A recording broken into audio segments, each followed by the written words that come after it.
Ladies and gentlemen, welcome back to the Far End of the Bench podcast. My name is Niko Bryan. My co-host Jimmy Plata will be joining us shortly. But this week's center of attention is mine.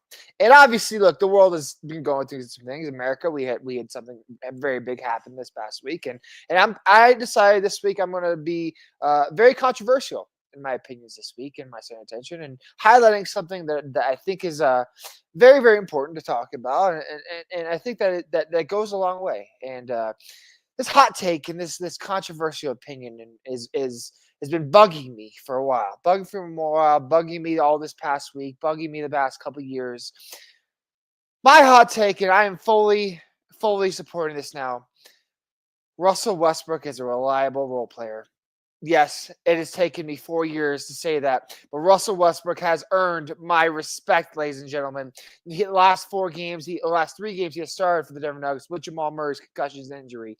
He has started, and not only has he started, he has gone 3-0, dropping 20, 21, and 23 points each. He has been absolutely incredible thus far after a horrid start to the season, and me absolutely losing my mind watching this man play for my team. I am fully aboard the Russell Westbrook train. Be careful there. Russell Westbrook train. He has done a fantastic job for this team thus far, getting this team back on track, being at 5-3 now, knocking off the undefeated Oklahoma City Thunder on Wednesday night as well, at home, without AG, without Jamal Murray as well. This Russell Westbrook is earning my respect, and now I have my full trust in him. Do I think that this bench is still good? No, I still think it's terrible. I still think that this team bench still needs more pieces. But the year is 2024, and Russell Westbrook is a reliable piece on a championship roster. What a world we live in. And I know it took all of me to figure that out and say that out after years and years of slander and calling him Westbrook, this, that, and the other thing. Well, I finally bought in. He's done great things for this team thus far. And I could not be more excited. Without further ado, let's jump into the rest of the episode. If you don't stay down and you never quit, come on over here and sit on the far end of the bench.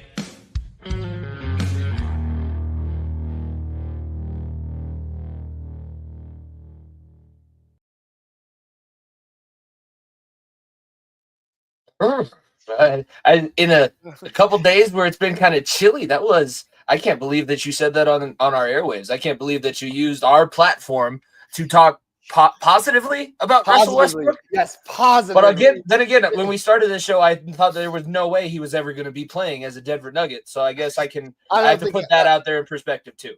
I can almost guarantee I would have never expected Russell Westbrook to be in a Denver Nugget uniform and be absolutely excited to see him play for my team. But the last 3 games, like I said, it's only 3 game sample size. It's only been a week. We do the show weekly for a reason. The shit could change very, very, very quickly. But you know what? He's gained my trust. And yeah, I know hell froze over. That's the whole point of this episode. Hell froze over. And yeah, I had to give Russell Westbrook some love. Yeah, no, there was a lot that we could say. I texted you when I came up.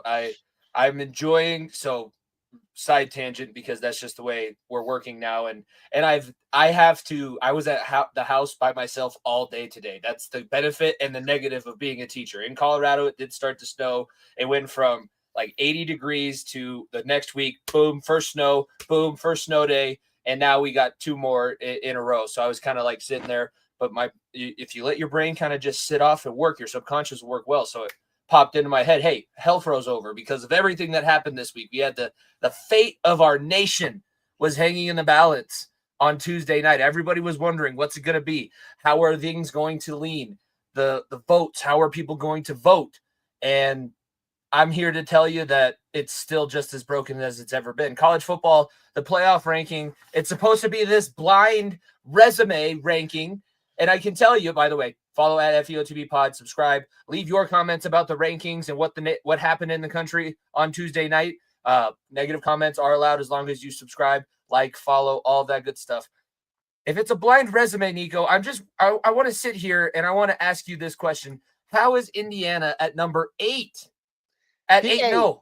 People must think Indiana is still a basketball school. That's all I'm going to say. That's all I'll say on that. But it just it flies in the face of everything that they're trying to do. I will say it's not totally broken because the 12-team playoff system makes this a whole lot more fun, and we have a new segment that we're going to be doing. We're going to be able to make our predictions. I have the top 16 because technically, it's a 12-team playoff. You have the first 4 out. This is just the top 16 teams as of the first college football playoff committee rankings. I am going to talk a little bit about, it's supposed to be blind resume. They're supposed to take the brands away from it. Because there are people on the committee affiliated with conferences, they're affiliated with specific schools. It makes a lot of sense to try and put as many schools in the playoff from your conference as possible because you get a lot more money that way. And the more playoff rounds you make it to now, the more money you get. I don't see this as a total blind resume because if you're just looking at it, Indiana is a team who's trailed for 10 minutes of the entire season. And that was this last weekend against Michigan State. And then they went off and scored 41 unanswered points.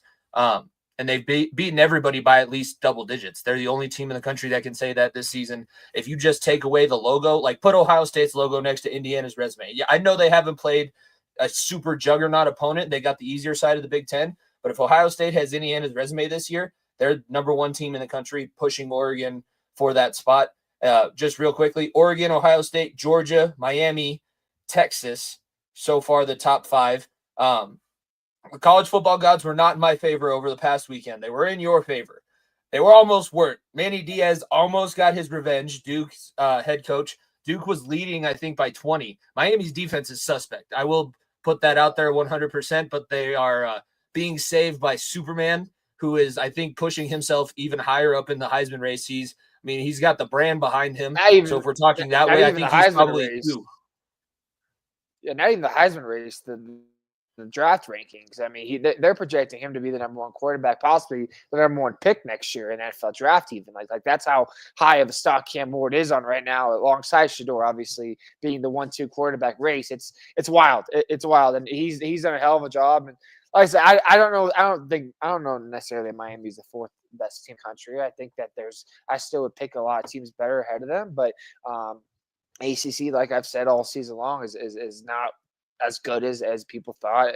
SMU being the 2nd best team in the conference shows it. No offense to SMU, it's their first year in the conference, but yeah. It's a lot weaker than I thought, and Miami is doing what they should be doing. And obviously the Duke scare was interesting, but they were able to pull it out. And they came back and won by 30. Put yourself into a bye. Yeah, if you want to pull yourself out into a bye, into a great situation, you have to do things like that. Yeah, we'll talk about, I have my full first playoff bracket that I'm going to reveal here in a second, but we're just kind of looking at the rankings. Miami was a story to talk about. We'll also mention the other side of that story because we kind of got into it a little bit, and I was standing on the ground. I watched these teams, and that's the hardest part about college sports, and I know you feel it with college basketball too because you watch a ton more college basketball than I do. I watch these teams, and I see the trends, and I see what they're good at, what they're bad at, and Texas A&M coming out and laying an egg in South Carolina is not something that you count on. Clemson laying an egg at home against a Louisville team that, yes, did start the season ranked, but it's Louisville. It's Louisville. Nobody even knows how to say their name. People can say Louisville and they get all bent out of shape. Louisville came in and punked your ass. You made it seem like I don't know what I'm talking about, and I just waste my time on Saturdays doing what I'm doing. I swear to you, I'm not, and I swear to you, I know what I'm doing when I'm talking about football. We went over that last week during my center of attention with the whole Anthony Richardson fiasco. But, man, Texas A&M really – they're still – I will give them this, and when we do the playoff bracket, we're going to talk about conference outlooks. They are still kind of in the driver's seat. If they win out the rest of their schedule, they will end up beating Texas and at the end of their schedule. If they win out, they'll be in the SEC championship. There's a couple other schools that are hanging right around there. Bama's still in the conversation for SEC championship, but Texas A&M had the world by the balls, and they came out and put out that performance. Like Mike Elko cannot be happy with that. That is the old Texas A&M. That is not the new Texas A&M that I saw the week before in Baton Rouge. Texas A&M, they got 3 games left, and let's not sugarcoat. They're going to walk over New Mexico State. New Mexico State is not very good. Auburn is obviously not very good either. They've shown that they're not a good football game. If you lose that game on the road in Auburn, oh boy, you're in trouble. It's going to leave us with the first time in 13 years, Texas A&M, Texas playing for a spot in the SEC championship. And it's not as crazy, like I said, that as what you said last week, that they could be in that conversation. I just think that I don't know.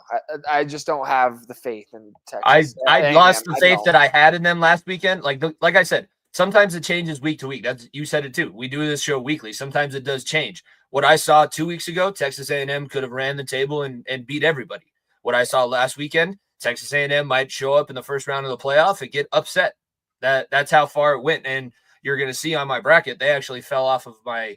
I fell out of my playoff bracket from my first set of predictions because of what I saw, and technically they have fallen off of it. They'd be the second team out if we're just going based on top 16 alone, no conference champions. Other conference and the other team that we'll talk about, another team that was considered themselves disrespected is the BYU Cougars, who are solely in possession of the number 1 spot in the Big 12 right now after Iowa State loses. Texas Tech coming through and beating the Cyclones. Also, Kansas State has picked up another loss, so Kansas State has a lot of work to do and needs a lot of help, and it opens the door wide open for CU now. If CU wins out, and CU may not even have to win out. If CU ends up winning and losing in the conference championship game, they would still be in conversation for a possible at-large, but CU definitely has a shot. They did not make my rankings this week because I want to see what they look like after the bye. This is a tougher matchup coming up in Lubbock against Texas Tech, but BYU, I think it as weird as it is to say right now, they're the only undefeated team in the conference. If they have a slip up, if they don't win their conference, BYU is a team I could see getting snubbed entirely. Yeah, I mean, look, BYU is a team that obviously undefeated. They've ran through the Big 12 conference schedule so far, 5-0. They're not the sexy team, right? They're not the pretty team. Iowa State has had some hot games. Obviously, Kansas State with Avery Johnson has been very, very good. We talked about some of these other teams, like Utah has really, really fallen hard flat on their face after Cam Rising can't throw the ball more than 5 yards down the field. We thought they were going to be a powerhouse in this conference. Like I said, everything is, as weird as it sounds, is falling CU's way. It's weird saying that. They have 4 games remaining where they play Texas Tech, obviously the big game Texas Tech this weekend. You play Utah, Kansas State, and then Oklahoma State. Every single team outside of Texas Tech remaining is 500 or worse. 500 or worse. If you are able to get past Texas Tech this past weekend and get a win on the road, you're in a conversation not just for a Big 12 championship. You're in a conversation for an at-large bid, like you said. And like I said, this is no slight to BYU. This is how diverse and how crazy messed up this Big 12 is like we were talking about CU after the Nebraska game being like, oh, they're done. They got to hope for a bowl game, and that's as far as they can go. There is, after what happened this weekend, door is not just open; it got busted wide open. It got that door slammed the opposite wall and put a hole in the wall.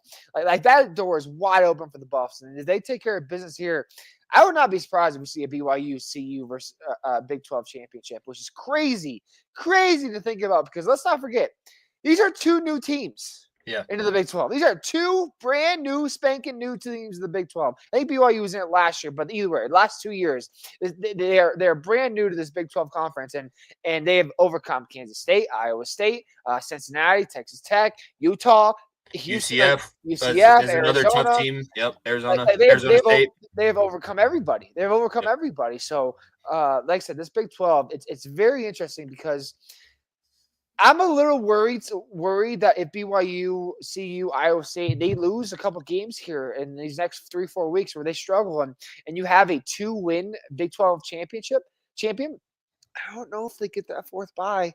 I maybe a hot take. It may be pushing it if a Mountain West like a Boise State or an Army is obviously struggle, but if one of these smaller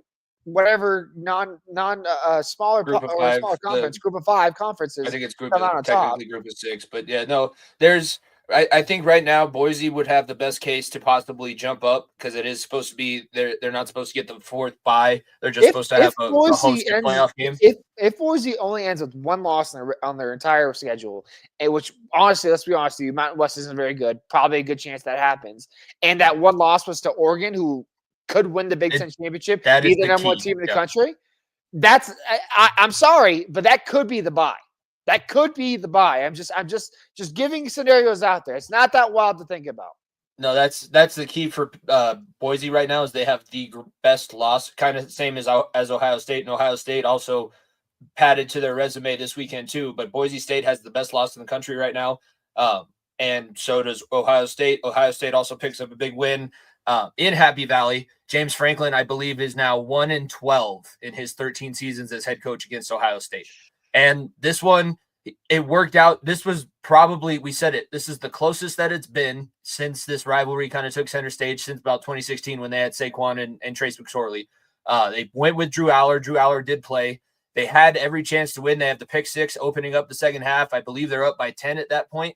And Ohio State and Ryan Day, if it's Michigan and Michigan is good, Ryan Day will shit the bed. If it's another good team like Oregon, he will shit the bed, cry, whine about it, and then get a rule changed in the entire NCAA.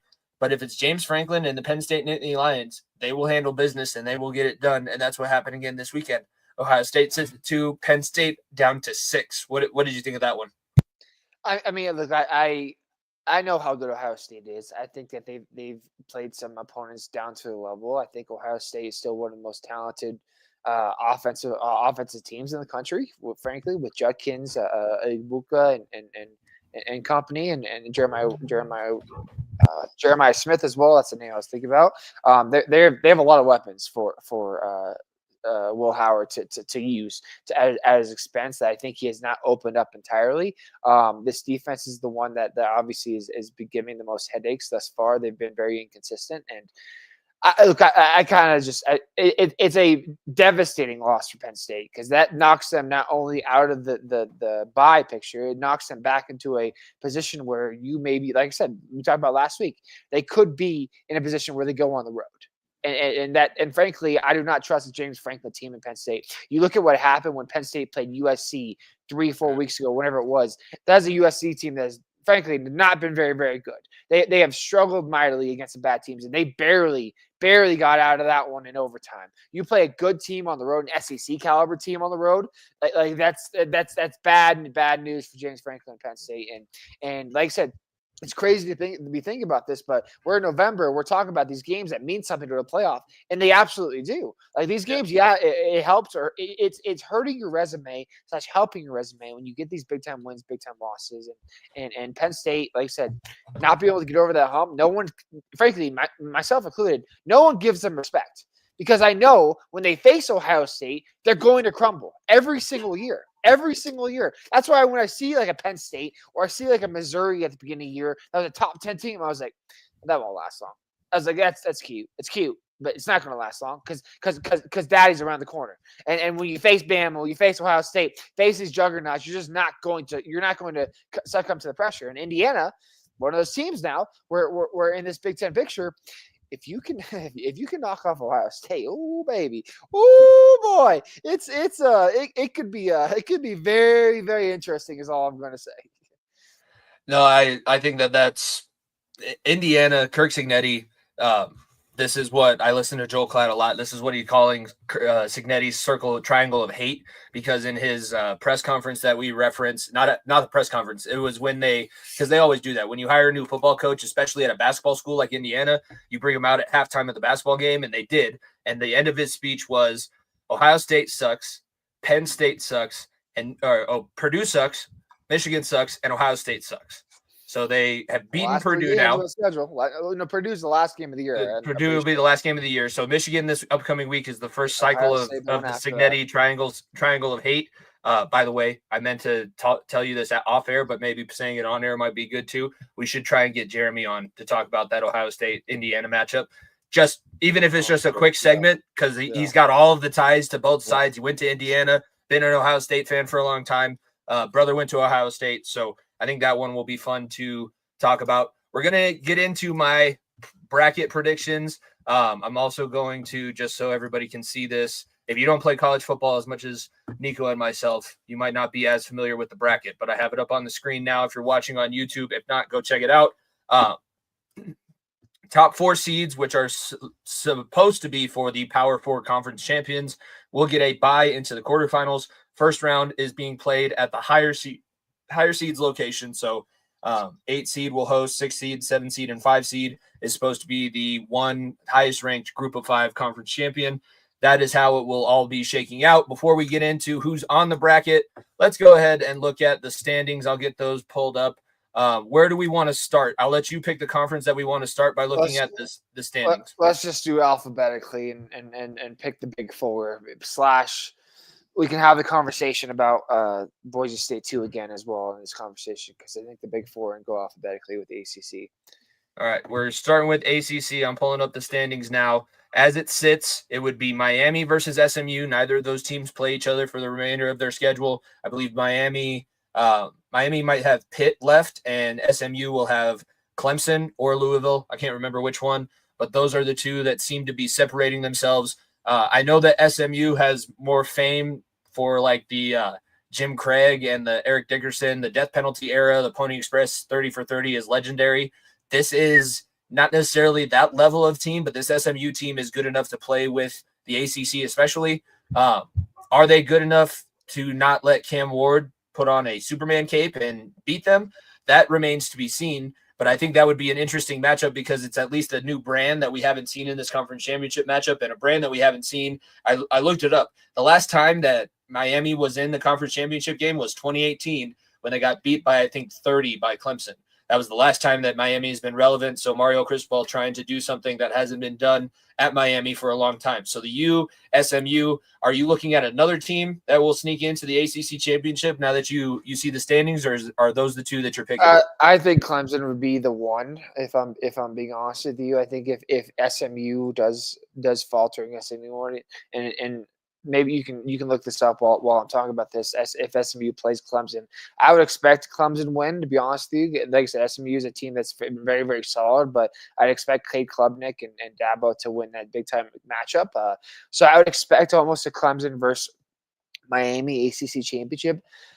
But frankly, like I don't see how Miami isn't the one representing this conference. They've been the most consistent. They've been the team that has they've had a few setbacks in BNA games, but they've closed out and clobbered bad teams. I'd find it very, very surprising if it wasn't Cam Ward in Miami representing.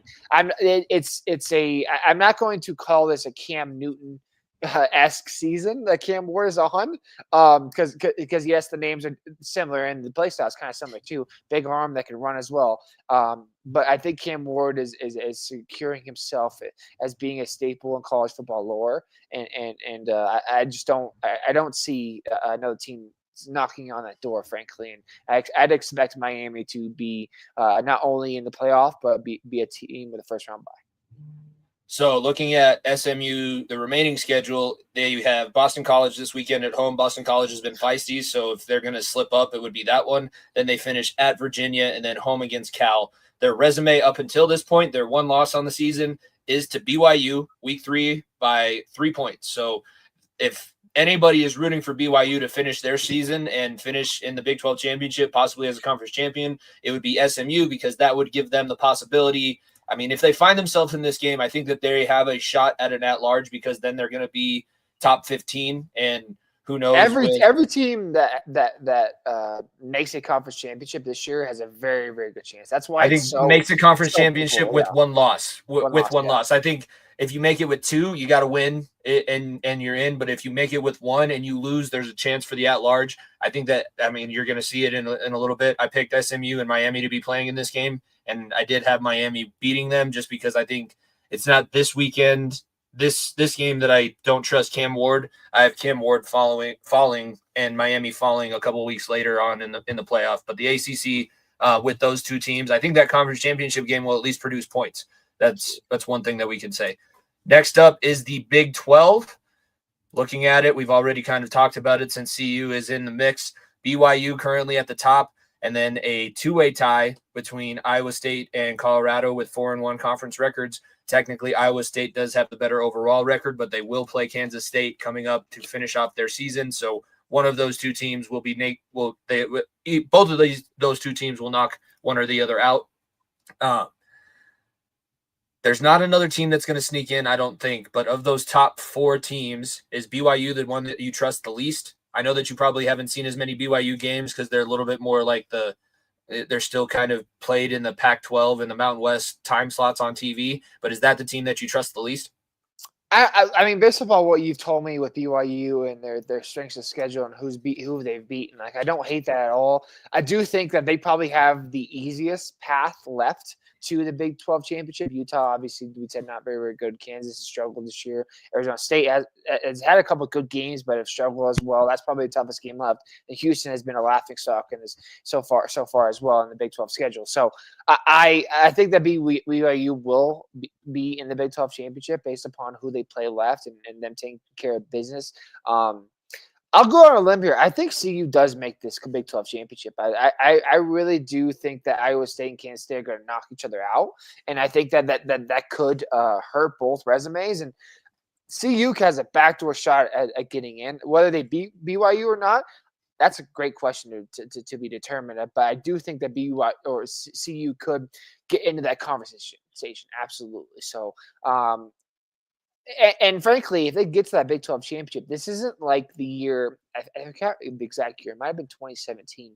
It was 2017. 2017 when they made the Pac-12 championship, where they just got obliterated to smithereens by Washington. By Jake Browning, backup quarterback for the Cincinnati Bengals and Washington quarterback. They got blown to smithereens. I think that they have a much better chance this year than that year. Obviously, talent-wise, is way different. It's way better off. But I think they have a much better chance of sneaking their way into a position where they win the Big 12 championship in their first year return. So, I'm full aboard the CU Buff train, obviously, but it's not unrealistic anymore, especially after what happened this past week. It's not unrealistic.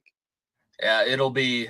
I have Iowa State coming out of the Big 12, but the one thing I did want to mention, this would be CU's first Big 12 championship appearance, I believe, since 2005, because they lost to Vince Young, or maybe it was 2006 when they played that game. And it will be BYU's first time ever in the Big 12 championship after being in the Mount West for so long.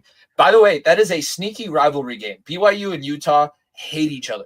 Absolutely. So even if Utah isn't that great, I think that it's still going to be worth watching. It is in Utah, so it's in Salt Lake City. It is not in BYU. Going on the road in college football, and Utah is going to play this game at night. So Utah at night, weird things happen. BYU not necessarily a shoo-in, but right now, I do have them holding in and losing to Iowa State in the Big 12 championship with my predictions. So I have for ACC, I did pick Miami as the conference champion. For the Big 12, I picked Iowa State. You have CU, you have Miami. Moving forward, we have the new and gigantic Big 10. It's no longer just 10 teams, if you weren't aware. If this is your first time talking about college football, welcome everybody. Indiana sits atop this conference because they have the extra win week 0. They are 9-0 overall, have the best point differential in the country, 419, and only allowed 123, won every game by double digits. And like I said, only trailed for, I think, 10 minutes of the entire season so far. Kirk Cignetti has done what nobody thought was possible at Indiana. The only thing that I'm worried about, obviously, if they slip up, that game against Ohio State is a huge moment. The good thing is that all of these guys are not from Indiana, so it's not like they've been a program that you've turned around. This is a program that had no history and then got transfers at literally every position. We talked about Dion being a transfer portal merchant. If you turn on an Indiana game, every single player who makes a play and transfer from this Power 5 school, transfer from Miami, transfer from Florida State, like Cignetti is a big game hunter in the transfer portal, and it shows. I think that's going to be actually an X factor in their favor because this is not an Indiana team who's always been bad. This is a bunch of guys in the group of 5 that are getting their first chance to prove themselves. Maybe it's too big of a stage, but it's not going to be because of the history. You at least don't have to deal with any kind of curse. And to alter this differently from CU's model of transfer portal this, transfer portal that, and basically reinventing a whole team. Cignetti is different from Dion in the fact that he coached one of the James Madison school into a conversation where they were a top 10 team in the country. Let's not forget. Obviously, they didn't finish that way. But no offense to Jacksonville State and what Dion was doing, they were not playing very, very good football teams. And James Madison was playing these big time schools and running their conference into the ground. So it's a little bit more different in that sense of things. So he's a little bit more of a gamer when it comes to big games as opposed to Dion yet. obviously, we'll see if that changes for CU and Dion. But he has done a fantastic job with this program. I'm going to be the devil's advocate here, though, because I'm sorry. I don't see them being Ohio State at the shoe. I can't. I think that they could get a chance at an at-large bid because I think Big Ten could have 3 or 4 schools where they're one of the final teams in for Indiana. I don't think that they beat Ohio State. I'm sorry. I think they beat Michigan. Michigan has been very, very poor this upcoming weekend. But going into the shoe, I pick Ohio State there, and I think it's Ohio State-Oregon rematch for the Big Ten championship, frankly. And I think that's a game that we're all licking our chops at. And look, this is no slight to Indiana because I think they're outplaying themselves right now. Like they're like, holy shit, this is fun. Like I have a lot of friends that obviously with Jeremy and people I've met through Jeremy in Indiana that are just ecstatic. And I think if they could somehow make it a close game against Ohio State, it's a fucking win.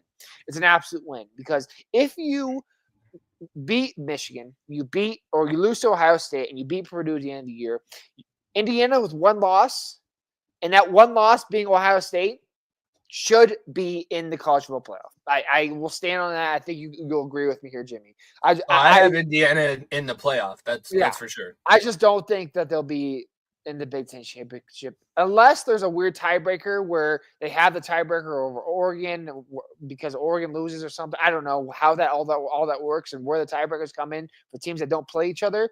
I think it is Oregon versus Ohio State rematch in the Big Ten championship. And frankly, I think Oregon's been one of the best teams in the country and a team that I've been very, very impressed with all season long, especially what Gabriel has done with Lanning and company. So I'll pick Oregon to be honestly the number 1 team in the country. I think going into the playoff and hosting and having a first round bye. When I was making these predictions, the conference championship, that the seeds that I assigned to them, I put Big Ten with Oregon. That's who I picked as the conference champion. I have them beating Indiana in the conference championship game because I do. I put the title that I put for this week on the screen for a reason. Indiana fans, cover your ears. Jeremy, don't listen to me right now because it's been bad the last few weeks.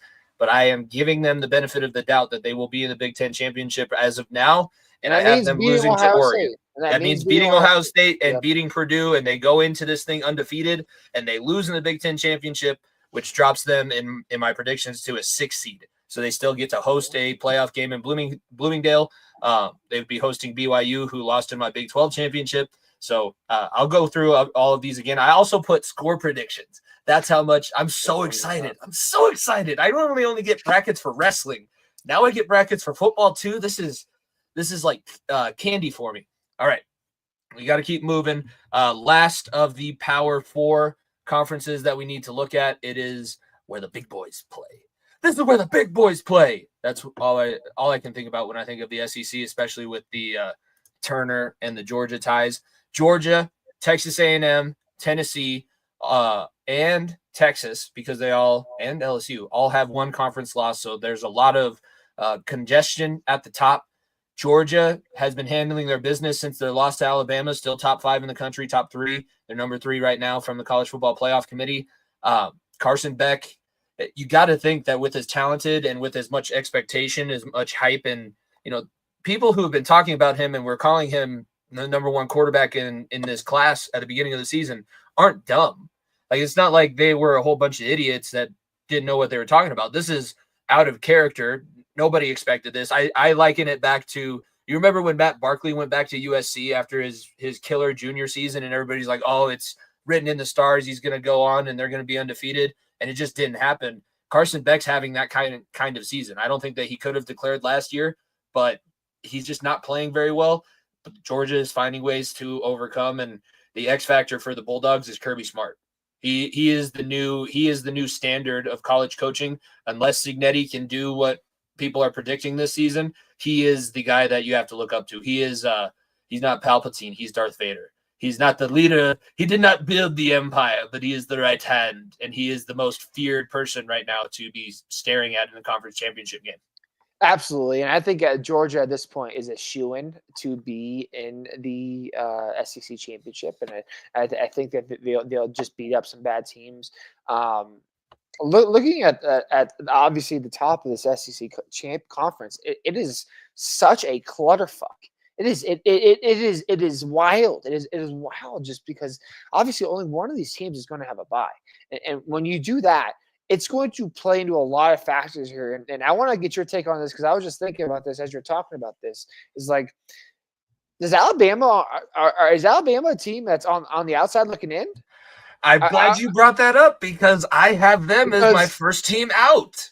That's a wild thing to think about because obviously they play Mercer, they play Auburn, who's a bad team, and they play another bad team. Obviously, they're not going to be in the SEC championship. That's out of the picture unless something crazy happens these last 3 weeks. So is it like I looking at this picture? I mean, look, Tennessee could fall badly, but I think Tennessee obviously has a win over Alabama. So Tennessee and Georgia play, so not this weekend, but next weekend. Tennessee and Georgia will play. So that may knock Tennessee down a little bit further if Georgia is able to win that. But if Tennessee can beat Georgia, I mean, we may be singing Rocky Top instead of doing the salute for Texas A&M here. Here's the craziest thing: is that even if one of those two teams have to play each other, one of them will get knocked down. If LSU or Texas A&M finish out their schedule, or Ole Miss right now, because I think Ole Miss has the tiebreakers over Bama, they would still be left out of the conference championship game. That is, they need a lot of chaos, and they still need to handle their business, which Bama's looked better, but Kalen DeBoer has not figured that thing out all the way. I don't necessarily know if he wants to be. It might be better for them to finish the season and win out and, handle your business and then be that first team out, because then you can, like Georgia last year. Oh, well, if we would have been in the 14 playoff, we would have dominated everybody. We had one loss on our season, and that's the only team who's beaten us for the last 4 years. It's funny that you bring that up because I did have Bama. I have Bama, Tennessee, Texas A&M, LSU, and Ole Miss as my 5 teams that are out because they were the ones that were ranked high enough. But it's going to be they got to play each other. So you're saying SEC will get 3 or 4? The conference that had the most was the Big Ten. I have Oregon, Indiana, Penn State, and Ohio State in from the Big Ten. Ohio, like I was saying, this week was difficult for me finding the last seeds because there's so many games that are still yet to take place. But I don't know if that'll work out the way that I have it or not. I had Texas from the SEC. I have Georgia, and that looks like it. It looks like it's it. Is it just 2? I'm in a standpoint of where I seriously think that a Big 12 champion and an ACC champion, you have to win your conference at this point to get in. I'll keep it a buck because I look at how cluttered this top of the SEC is, and we talked about how cluttered the top of the Big Ten is. I think that the committee, because they already showed us this past weekend that resumes don't mean a fuck. If you have the logo, that's all that matters. That they've already proven that. If you're telling me that BYU loses the Big 12 championship, say to Iowa State or to CU, whatever, I think that there's a converstion they have that Alabama goes in over BYU. Oh, this is my thoughts. Like now that you point that out, I'm seeing this in the lens that they're supposed to be using. Like, and that's why I'm doing a new bracket for each week because it's supposed to be a snapshot of where you are at this point in the season. Doesn't matter what the fuck happened the rest of the season. Who are the best teams at this point, week 11 of the college football season? That's obviously not what's going on. The College Football Playoff Committee. I'm open if you guys want to start paying me a salary and I can be in the committee room and I can tell everybody, no, take away. Stop looking at the helmet. Don't look at the helmet. Look at the product. Look at the product. Just look at the product. The product is amazing this season. Look, obviously we are very, very far away from this picture being even close to being done. Like we are. Like I said, until the conference championships completely happen, or we actually know the top 4 is when we can officially be like, hey, this team should be in, this team should be out, where we can truly compare resumes entirely to a point. But right now, just seeing everything at the top of the SEC and the top of the Big Ten, I think there's a situation where the SEC and the Big Ten could get 4 each. And that'd be wild. A lot of people off. That pisses a lot of people off, but based upon what they did, think that based upon what they did after these first rankings, and obviously we're taking these rankings with a grain of salt because the very, very first ones, and things change from now until the end of the year. But I think that's a real possibility that we are going to have to talk about here in the upcoming weeks. Yeah. Let's go through. I'll put all my predictions out there. I'm going to start with my 4 teams that got buys and where I seeded them. So I have the Big Ten champion at the 1 seed. That is Oregon, finishing their undefeated season behind Dylan Gabriel. I have Georgia as a 1-loss SEC champion at the 2 seed.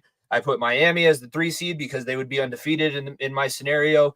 I don't think that they would put them as a 4. And Iowa State, since they haven't. And Iowa State is another team. I know that they lost last weekend. If they didn't, they would be in this conversation of why are they so disrespected? They're undefeated, blah, blah, blah. But obviously they have the 1 loss now. But they're Big 12 champion.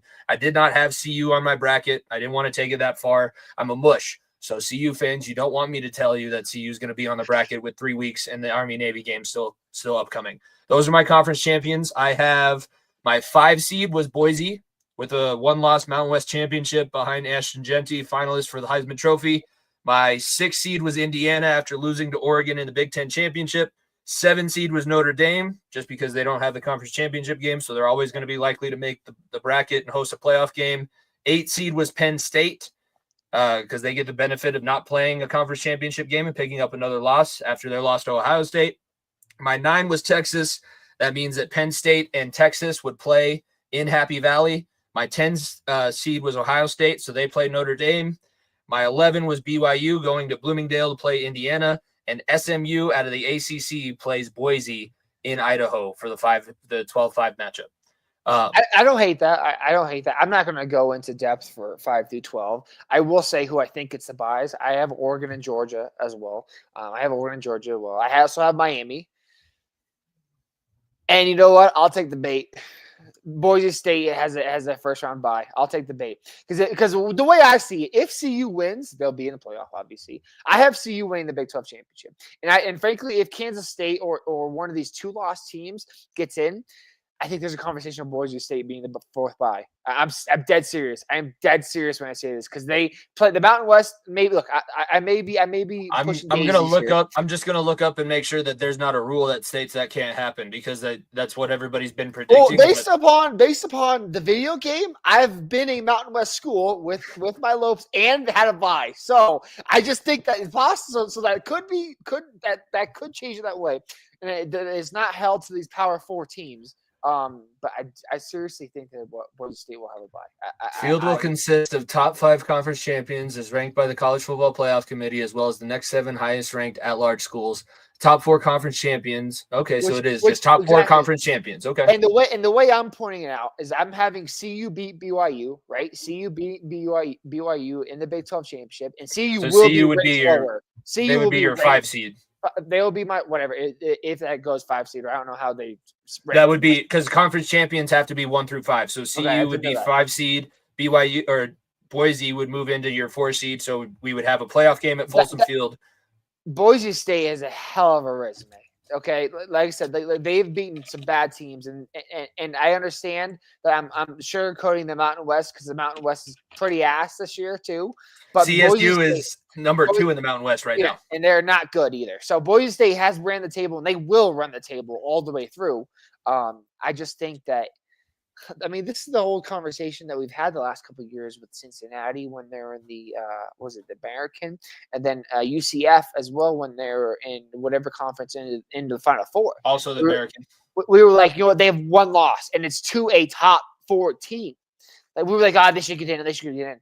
I think that conversation has changed, especially after was it Cincinnati 2 years ago now with Desmond? Maybe it was 3 years now. 3 years ago, where they realized, you know what? Even if you're not a Power 4 now, Big 4 conference champion, you still have a very, very good shot of being one of the best teams in the country. And I think that they proved that with Cincinnati. I think they absolutely proved that with Cincinnati. So why the hell would they not? Why the hell not? Especially if Oregon is the number 1 team in the country. Especially. No, I think that there's similar conversations, but they obviously do shift with the new things that are happening. For my matchups, I had SMU as the 12 seed upsetting Boise in Idaho. So they move on to play Iowa That's State. a fun game, by the way. It would be fun because it's on the blue turf. That was a college football sicko type of game. We're like, fuck yeah, SMU versus Boise State. Hell yeah. That is. Sometimes they just like to make doomsday scenarios. That is fucking Michigan State versus North Carolina in college basketball. You're like, man, this is just fucking grittiness. Tom Izzo versus the Tar Heels. Fuck yeah. Where it's not going to be pretty basketball. Probably not the best talent on the field of every single other playoff game, but you know it's going to be an exciting game. Yeah, I have that score 35-17 in favor of SMU because I think that, once the ponies get running, it's hard to get them to stop. I have Penn State over Texas in the 8-9 matchup. BYU loses to Indiana. I have Indiana making a statement as the 6th seed, 38-10 over the Cougars. And then I have Ohio State beating Notre Dame by 3 in the 10-7. So matchups in my quarterfinals are SMU versus Iowa State, Penn State versus Oregon, Indiana versus Miami, and Ohio State versus Georgia. And there's no rebracketing, right? So like there is no rebracketing. So the winner of the 11-6 plays the 3, the winner of the 10-7 plays the 2, 8-9 plays the 1, and the 12-5 plays the 4. Gotcha. That's interesting. That's definitely interesting. My semifinal, you ready for this? First week 11 prediction for semifinal, Iowa State and Oregon. I have Iowa State beating SMU. I don't think that the ponies can make it 2 in a row. And then I have Indiana playing Georgia in the other side. Oh boy. So Oregon, Georgia's your final, or do you have Indiana going on a miracle run? A miracle run. A miracle run. Okay. Takes on Indiana, the 6th seed, Indiana behind Kirk Cignetti. You know what when I was thinking about this, I was putting in my mind past scenarios, and what kept popping up, TCU. Nobody thought they could beat Michigan in the semi, make the playoff, and make it to the national championship, but they ran out of steam. And I have Oregon winning the national championship as of now in week 11. So they beat Indiana, the Hoosiers, number 2 in the country, after beating. By the way, I have that as a very close game. That would definitely be like last-second field goal. I had it 38-35. The other side, I have Oregon stomping on Iowa State 42-20. Yeah, I mean it's. I don't know if I have Indiana going. It's going to be change. It's going to change every single week. That's the beauty of it. Jeremy's going to love you to death. That's all I'm going to say. Next week, Texas A&M. I'm going to show you guys next week how Texas A&M makes the final. Oh man, this is all I'll say is this. I'll wait and see. I don't know if I believe in it. If Indiana beats Ohio State, then I'll start believing. And that does have to happen for this scenario. They at the shoe also. Let's not forget at the shoe. So I almost seeded it. I almost seeded it where they had the rematch right in the first round where it would take place in Indiana, because that would be kind of fun to see. Well, Ohio State goes, oh well, you beat us on the road, and then Kirk Cignetti goes, yeah, and we beat you at home too. Google me, I win. It'll be fun to see how that shakes out. Well, I'll bring back new brackets each week, and you guys can continue to tell me whether I'm on the money or if I'm off, because I'm sure that there's going to be parts of it where it goes well, and parts of it where I'm going to look like a total and complete moron. But that's what the beauty of this show. If you watched the last 204 episodes, you know that's what we do here. Let's change gears a little bit. We're going to talk some basketball and some puck. We're going hockey first. I saw this recently and was listening to our friends at Tell It As It Is and a couple other shows. We made a statement, and obviously it was at the time, that's kind of what everybody was saying. It didn't really seem like the situation could work out any other way. But as of earlier today, I believe, on CBS Sports, Valeri Nichushkin is looking at a November 15th return date. His 6-month suspension after being placed in the 3rd tier of the player assistance program will be coming to an end, and we could possibly see him back after, he's had 3 incidents within the last 2 calendar years, going back to the incident in Seattle during the playoffs with a hotel room, the Toronto road trip last year, and then the most recent in the playoffs during the Stars series where he got popped again and was forced to be removed from the team. Obviously, first and foremost, in everything that we tried to talk about with this story has been make sure that he's healthy and able to actually just live a life. And whether he plays hockey again, whether it's for our team or not, we already predicted that it probably wasn't going to be for the Avalanche, but we might be standing corrected here. It is also a matter of the stat that I have. If you're watching with him in the lineup, they have 252 points. They're 118, 35, and 16. Without him in the lineup, they scored a total of 85 points, 40, 37, and 5. It is not all just Val right now with the beginning of the season. It's not just he's not the only absence that they're dealing with. But even last season when he was injured, it was like, he's the biggest piece that if he's not out there on the ice, there's a total shift in what this team is and what they're capable of. This team is employing like actually playing players that you and I literally have no idea who the hell these people are. We started the first ever 7th round draft pick in NHL history 1 year later to be in the NHL lineup. First ever player to ever do that. And we did that this year because of how badly we were injured. And look, when I said that statement about Val back in, I think it was April, maybe it was May, whenever it was, like all the inklings was pointing towards that. It absolutely was pointing towards that. But to be honest with you, like I think it's not only just been management's decision and Bednar's decision. I think it's also McKinnon and Landeskog and Cale Makar, and they realize how valuable he is. I think that all signs are pointing to him no longer playing with us. But I think that the players stepped in and said, you know what, we just need to lock him in a fucking room. Because when this team is fully healthy, let's not forget, this team, we just got Lehkonen back finally the other night. He scored a goal and played very, very well. Landy had a setback, apparently. And Ross Colton might have broke his foot. Ross Colton broke his foot. This team is, like I said, so badly injured. We have no other fucking option at this point to play him. I'm sorry. There's not a ton of options than to not fucking throw him out there because he's contracted. He's a force when he's on the ice for us. He helps us. If you can, he's worth his contract. He's definitely worth the contract, even with all the headaches and the fact that you are going to have to just lock him in a room. With how poorly banged up this roster is, I think between McKinnon, Makar, and Bednar, they said, you know what? Even if we can, unfortunately, they're going to have to figure this out, and we're going to have this conversation back up in May. But frankly, his play on the ice, I trust already. Like there's no wavering of trust on the ice. It's him staying out of the entire picture and not having to worry about it off the ice all throughout the season until the playoff run is where I get worried, because we talked about it last year. He's like, lock this motherfucker in a room. Literally lock him in a motherfucking room and don't have him talk to anybody until he goes to the ice for a morning skate, comes back, takes a nap, and then goes back for the game. That's literally it. So look, it's important. I'm very, very happy that he has gone through this and looks like he's on the positive end of it, and he's getting better himself, and that's the most important thing in all of this. We've said this all the time. It's the most important thing in all of this. And as someone that has met him and got to talk to him, he's a very, very gentle human being, a nice human being. He does dumb things. Everyone does fucking dumb things. It just happens, okay? And I think we're at the point now where it's.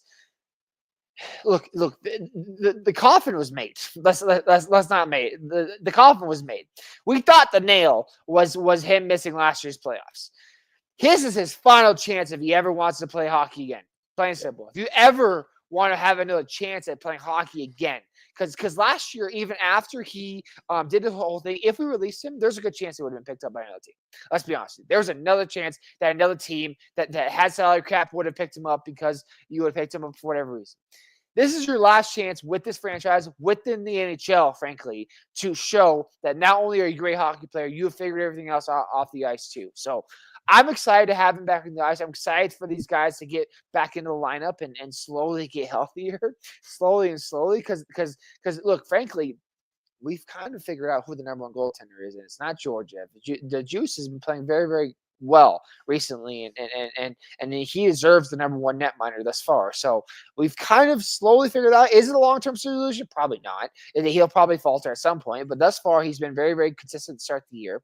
If you're able to get just randomized numbers in front of these guys, create a player, generic player, number 83. Look, I love Ivan as much as the next guy. And look, Kovalenko shares my name with me, but Niko's going to stay around. Kovalenko will stay around. I'm sorry. Ivan's going to find a home in Fort Collins or Loveland or wherever the hell Eagles play out of Just now. give me the boys back is all I'm asking. God, but, dude, you've already brought him up. Look, Nathan, there's a slap in the face for Nathan McKinnon and Mikko Rantanen to be first lining with Parker Kelly. I mean, what are we fucking doing here in the year 2024? But Like, come on. And before we move on, I will also put out there for those of you that are saying that the Avalanche should have stepped in and forced the NHL's hand and figured out a way to terminate that contract and get the money back for another player. How are you going to find whether you take that contract and turn it into two players? It's very hard. Yeah, terminating contract is very, very difficult as it is. It's difficult, but you're also not going to be able to find the talent that replaces it. So that's whatever. But also you got to think about it. What that tells me, if you were somebody that was saying that, is that you've never coached and you've never dealt with somebody who has these issues that are outside of their control. Like I've coached players that it's not been them. Like the reason why they show up late every day is because they literally have parents that cannot get them from place to place on time. I'm just saying. I just wanted to throw that out there. I'm just saying. It's those kinds of situations, and you have to also put in your mind as a coach, if I do remove this player from the team, am I taking away all of the time that I could be saving him from making these terrible decisions? Because when has Val made these bad decisions? When he's had time after a game on a road trip, when he's had time in between playoff rounds, like when he has idle time, that's when these bad things happen. You know that he has a family. You know that he has these responsibilities that he has to live up to. If you cut the lifeline that he has currently, which is the guys, and that's still not all the way going to be there, you're still going to have a lot of very uncomfortable conversations, but he's skating with the team, so I'm sure he's already started that process. Like, you also have to keep that in mind. Let's like we've said this since we won the cup. Is like McKinnon and McCarr are two of the most non-nonsense people in the world. Like they need certain things a certain way. They have to have things a certain way, and I think it's even more important that showing that. And look, everything I've heard from Mac and McCarr too has shown that they still believe in him, and that's the most important thing because you don't bring a guy back like that if the team doesn't believe in him and the team is willing to have him back in the locker room. And I think that just adds so much more to this whole situation. Is like if he wasn't going to be back, he wouldn't have come back. Plain and simple. If this team didn't let him back after what they did to him, what he's done to them the last 2 years, if this coaching staff, they believe in him still. They believe in him, and I don't know if it's right. I don't know if I'm not going to sit here and act like I'm holier than everybody else, but I don't know if it's right to have this faith in him still after what he's done. But they do, and look, as an Avs fan and as someone that covers the team like you and myself do, it's important to take that into consideration too. Because as shitty as everything else, McCarr, McKinnon, and this locker room has not lost faith in him, and know that they can get the best out of him. So that's what I'm hoping for, and obviously all of us as fans should hope for too. I also want to mention with the Avalanche, the guy that you brought up a few times, but Casey Middlestat has solidified even when all of these other pieces come back. Him, McKinnon, and Rantanen on the same power play, because Casey Middlestat's not trying to crash the net. He's just waiting. He's like, okay, I can go to the left circle for Mac's shot. I can go to right circle for Mikko's shot. I can pass it back to me with McCarr if I want him to bomb one from the blue line. This is beautiful. Why did I ever play in Buffalo? That is Casey Middlestat's question. Why did I ever subject myself to that experience? This was always out here. Middlestat is the next jersey I'm getting. I'm gonna tell you that right now, dude. I love his play. He plays with so much energy and plays so hard too, and a good old Michigan boy too. Like he is the 2C we've been looking for since Nas left, and obviously it's been two seasons. We figured out at the end of last season, but Casey Middlestat has solidified that, and frankly, his play with these. Literally insert name guys. I can't keep saying this enough. Insert guys where he's rotating people who he plays with every single night is even solidified himself more that I have that much trust in him. So look, I love Bo Byram as much as the next guy. But Casey Middlestat, what he's done to this team has helped this team so immensely. Yeah, and it's also funny to think about. 3 years ago when we were signing Bo Byram and Alex Newhook, we said that those were going to be the next generation of Avalanche superstars, and neither of those guys are here. And the people that we brought in for those guys, Arturi Lehkonen, and we didn't trade Lecky for, I can't remember who we got specifically for Newhook, but that was technically the teams that they were on. And then now Bo and Middlestat, that is two very good moves. So whether or not you've approved of what this team has done with the dealing with Landeskog's injury and not necessarily making splashes at the trade deadline like people want, this front office is still knowing what they want, and they're finding those pieces. And locking them up for the rest of this window. That's all they're really focused on. They're not worried about 15 years down the road. And that's how you maximize the championship window.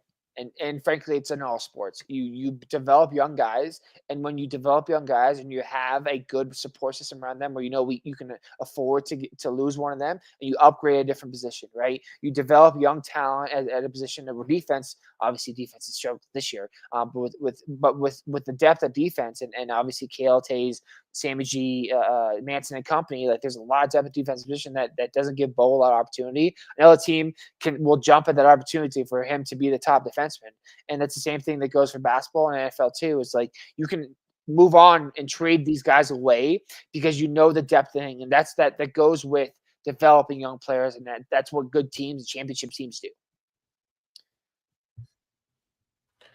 Yeah, I agree with you 100% on that. Let's move on to the other team that plays out at ball. Let's that way we can get into all the stuff that we have to talk about for the NFL that is coming up. But with basketball, I put this as heat check. We're checking in because last time we talked about the Nuggets, Saric wasn't as good as what you wanted. I know that we've had the conversations when we went to the Bronco game. It's still not great, but you mentioned it in your center of attention. What has this Nuggets team done to kind of re-solidify some of your confidence without giving away what you have at the end of the show? Because obviously that will stand alone in and of itself with the Christian Brown play. But what is this team done? I cannot harp enough. KCP was not a loss. It is blasphemous for people to think that this team was going to lose KCP and just be shaking their boots. This team is fine. Christian Brown right now is averaging 10 points more than KCP. He is a higher 3-point percentage, and he is frankly just as good a defender. Frankly, when he locked up Shea on Wednesday night, locked up a couple top talents. Anthony Edwards was in fucking hell when we played Minnesota and lost that heartbreaker.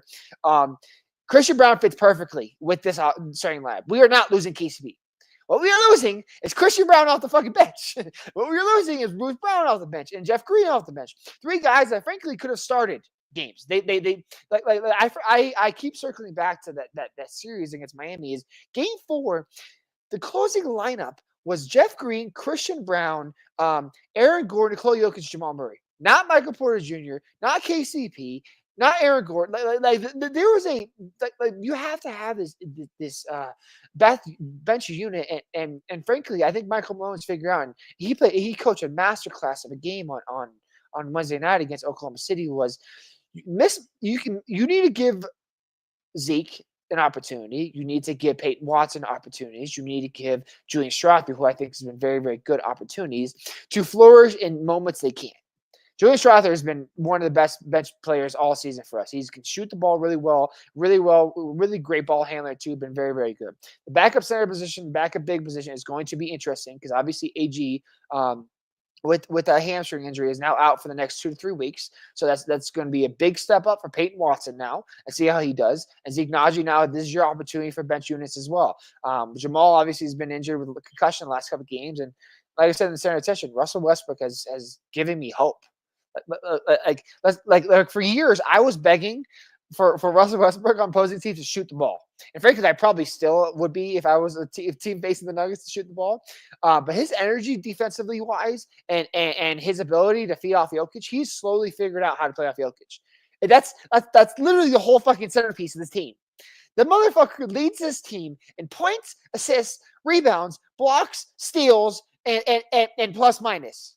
One motherfucking player. He averages 141. I think it was 141. Might have been 131.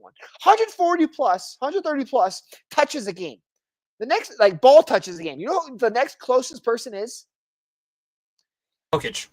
It's not. It's some random motherfucker in Indiana that averages 101.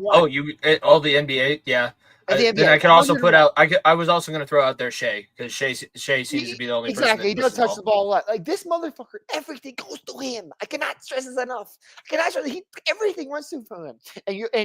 And Russ, it's taken him a couple weeks now, but he's totally figured out that this motherfucker's going to get me open. He's going to get me open. I don't need to create. I don't need to go 1-on-5 at the rim every single time. He will find me under the rim if I cut and get open. Frankly, he will find me. Like it is the old Santa Claus saying. He knows when you are sleeping. He knows when you're awake. He knows when you're wide open under the basket, and he knows when you're wide open in the corner for a three. Also, that is Nikola Jokic, ladies and gentlemen. So, look, I'm very intrigued how this next stretch of 2-3 weeks goes, because AG being out is a massive blow. It's a massive blow. But I'm interested to see. Obviously, Peyton Watson missed 2 big free throws at the end of the OKC game that hurt him. I love it, St. Nicola, and he really hurt the team with the free throw wise. But he comes back in the end, blocks Shea's game tying shot, and wins the game. Like, I expect big couple weeks for Peyton Watson that really gives him confidence. I expect a big couple weeks for Julian. I'm really excited to see what Zeke is able to do as well. This is a big time. This is a big next couple weeks for the bench, and figuring out an identity and figure out who's going to be the next 4 guys that are in the rotation come April, May. So, like I said, it was a rough start, and I think this team was figuring out its identity a little bit, and I think now they're slowly getting it and getting to where they want to be. Christmas is normally where NBA teams start to check themselves in. What do you want to see out of this team? What do you need to see? And possibly what moves could be made by that point that you might be foreseeing with this team come Christmas time? I'm not going to pump the brakes on trading one of the big 4 yet. And I talked about that a little bit with Michael Porter Jr. possibly being traded early on in the season, but that was way too early. And Michael Porter Jr. has played very, very good as well. I would love to see this team pick up Lonnie Walker, a free agent, a guy that's been around the league, has had some playoff runs in San Antonio, LA, to name a couple. And he's a defensive wing that not kind of the Bruce Brown archetype where he can probably knock down an open shot if you give him an open shot. And he's a great defender, big energy guy. I would love to see the Nuggets go out and pick him up to give that bench even just a little more versatility. And if he can knock down shots, it'd be perfect. And like I said, I would love to see the Nuggets try to trade some of these bench guys after they play so well and try to get another piece, another bench piece. I'm not trading the big 4 yet. I'm not. Obviously, the starting 5 will not change. Those are the starting 5. I would love to see Russell Westbrook and Peyton Watson and Julian Strawther get paired with another big that can be a strong force inside that can knock down open shots, which I thought was Dario Saric, but obviously is not. So I would love to see that happen. But like I said, we this team's identity this next couple of weeks is figuring out the bench, and that's what you need to do at the beginning of the season too. There's my dad has and learned this from Pat Riley as well. There's 3 seasons. There is pre-All-Star break, post-All-Star break, and postseason. Pre-All-Star break, everyone's figuring out who they are. They're figuring out their identity, how they're going to play the rest of the season. Post-All-Star break is when we start wadding the strong from the weak. The weak start tanking. The strong start getting to where they need to in playoffs. Obviously, is the ultimate big picture. So I'm excited to see what this team is, and man, it's. I'll talk about Jokic more here in a minute. But either way, this makeup of this team is slowly coming into form. Is all I'll say, and I'm very, very excited to hear that. I see that. Saint Nicola. All right, we went from talking about NBA trade deadline. The other trade deadline that was happening this week was the NFL. So let's get those back up here on the screen. I have the big ones that happened somewhat around the trade deadline. And we can kind of go through. I'll give you a chance to kind of, if there's something that you want to say about them, we can. I have also color coded the ones that you see in brown. I just don't really understand like what one of the sides we're doing. The one in blue seems like a little bit of a sky pick. Like, oh, I hope the sky is falling, but I hope that might be a fix. But I guess we can kind of hash that out as we go. Starting things off, Deontay Johnson goes to Baltimore. And Baltimore sends a 6th-round pick, and they receive Deontay Johnson and a 5th-round pick. So Carolina did become a seller, even though they got their win over the Saints. That's going to come up in the end of the show segments as well. Deontay Johnson adding to that receiver room. I know that they have, I can't remember which one. I think it might be Bateman that's hurt, but Zay Flowers and the other guys that have been playing really well with Lamar Jackson. Do you think that Deontay Johnson adds an element to this Ravens team? We're going to talk about them in the pick'em here coming up. They have the Thursday night game against Cincinnati tonight. I don't know if he's playing or not, but do you think that this is going to be a X factor moving forward for Baltimore?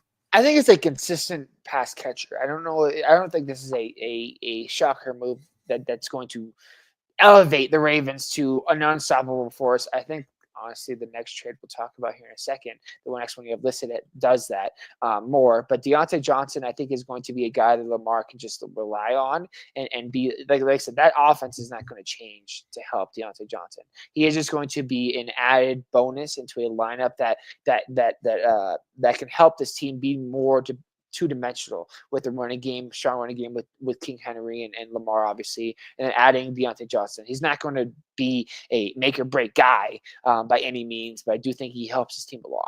And frankly, good for the Panthers trying to ship guys out. The Panthers are going to be owning the 6th and 7th round the next couple of years.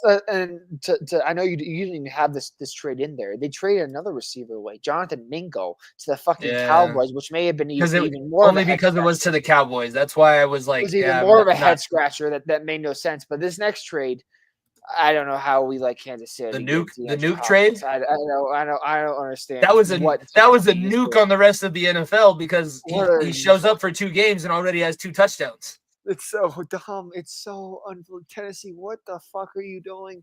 Did you want to just write the name into the championship as a 3-peat? Like, did you just want to do that? You don't get extra credit for giving them their X factor. You don't get extra credit for helping them win a Super Bowl. Like, look, I get Tennessee's trying to get rid of people and they're tanking for a reason. Why? Just this team. Look. If you're a Chiefs fan, you got to be licking your shots like.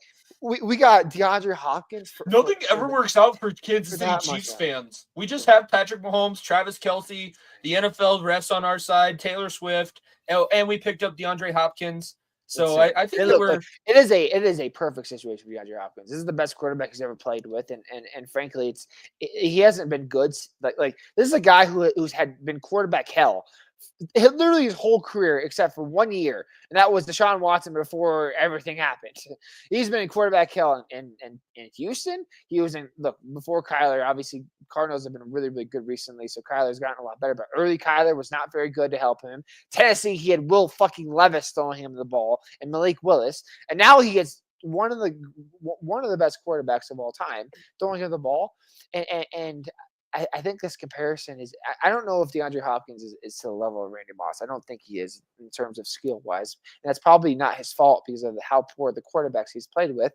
But this does feel like a Patriots Brady, Randy Moss situation, Mahomes, DeAndre Hopkins. Like it's a guy at the end of his career that's ring chasing and a receiver that has had really, really poor quarterbacks and poor seasons with bad teams. And he comes to a lineup where this team already, like they said, that Patriots team already had Gronk. They already had Gronk. They had Walker. They had these pieces on that team where they were already set up for success. They added Randy Moss, and it was just like, how the fuck did they do that?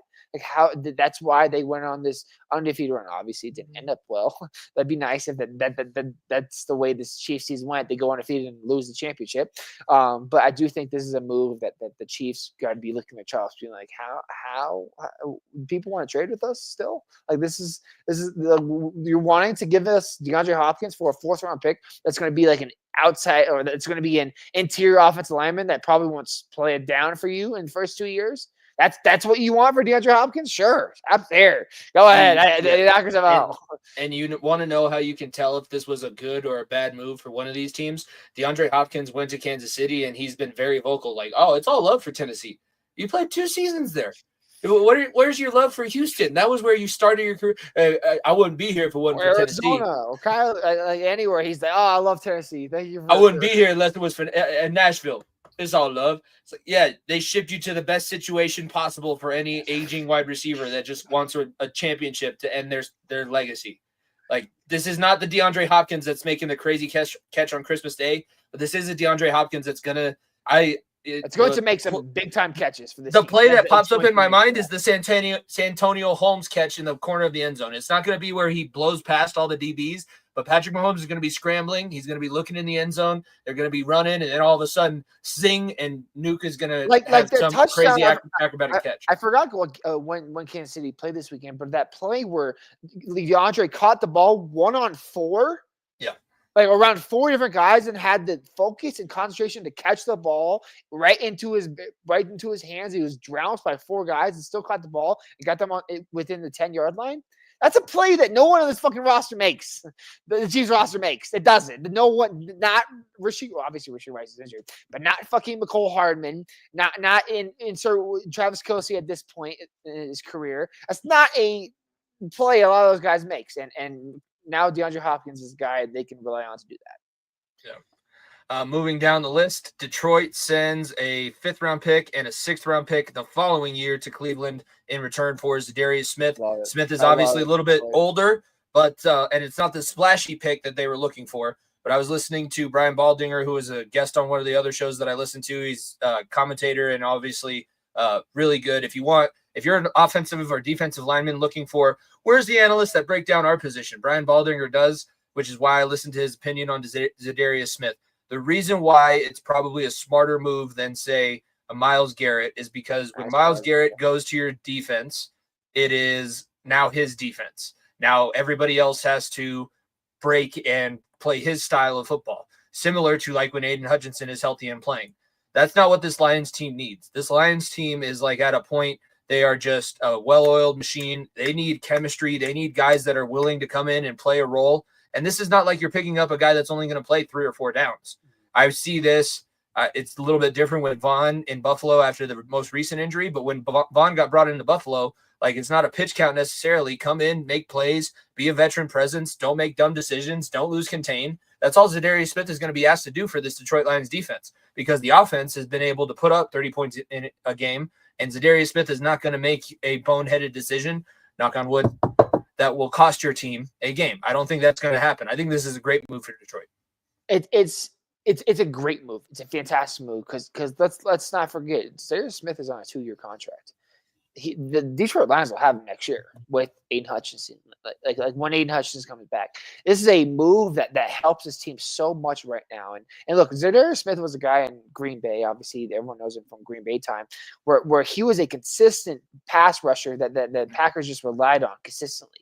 Obviously, he was the secondary pass rusher in Cleveland alongside Myles Garrett, where he didn't have as much attention. But I think now that you add this other dimension to this defense, it makes Detroit even more scarier. And this is a trade that doesn't just help you this year, replacing Hutchinson for the time being. Like I said, this is a trade that helps you next year too.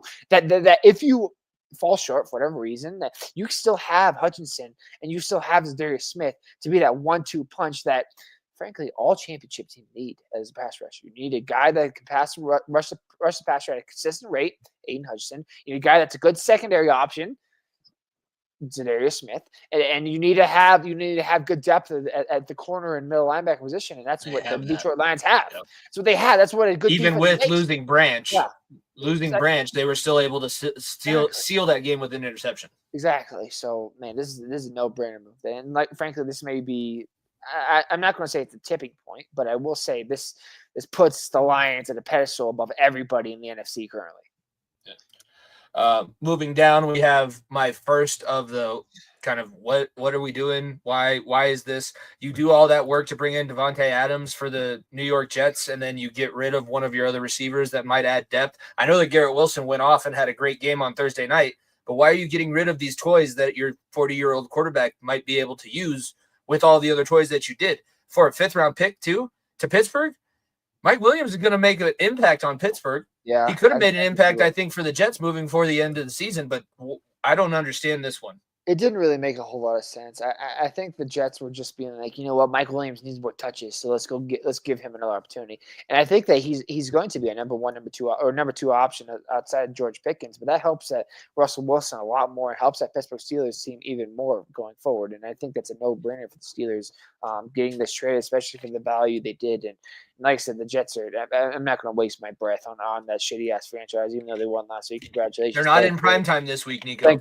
We have a week where they're not in primetime. I also didn't pick one of the primetime games because Miami was playing in them, so I put a couple different games on there. We gotta be smarter when they're just picking some of these just horrible games, which we are picking a horrible game, but who cares? Whatever. It's not the Jets, and I just look good for the Jets that they got the first one. I don't understand. Maybe Aaron Rodgers just wanted Davante Adams and Garrett Wilson to be the only 1-2 punch they could, and they're he can't remember that many names. He's like, I have Davante, I have Garrett, What's your name again? This is a move that the Jets are making to ensure that they have a future outside of Aaron Rodgers, because I think that they're slowly just thinking that outside of their head, being like, we're gonna have to draft a quarterback next year. We're gonna have to develop some youth, and we're gonna have to get more draft picks in the line this, because we're not going to be worth anything this year. And they thought that opportunity. And frankly, Mike Williams is a guy who's has such a bad injury history that I don't think it's a massive blow. I don't think it makes a huge blow, because the Jets are already bad. But I do think that it will help the Steelers if he is healthy. I just don't see how it benefits them in the way that they're trying to work this season. They have to make this season work, and this is not a quick fix. I don't see this one really doing anything for them. Moving down, Washington picks up a little bit of depth at corner for their defense. Marshawn Lattimore gets the fuck out of New Orleans. That guy and Chris Olave are the two that want to be out of New Orleans, and they also did fire their head coach. It happened after we were on for Sunday night on Talking the Gridiron. So Dennis Allen, and I think there's another coach in the NFC South that might be inching his way after that Monday night game towards not having a job anymore. But Dennis Allen, writing was on the wall. The team absolutely hated him. And when your stars are openly tweeting like, this sucks, we suck, we got to get a new coach in here, I've never seen that. And I guess it's somewhat warranted. I haven't given Dennis Allen, the most grace this season, but Marshawn Lattimore getting out of there and going to Washington. Washington is now a team, they're behind Philly in that NFC East, but not by much. They have both of their games coming up against the Eagles. This will help them when they have to cover Devontae Smith, and, A.J. Brown is injured, but they're probably going to play him at least once in the regular season. This is a huge move, and Marshawn Lattimore is still a very good and has a lot of good years left in him in the NFL.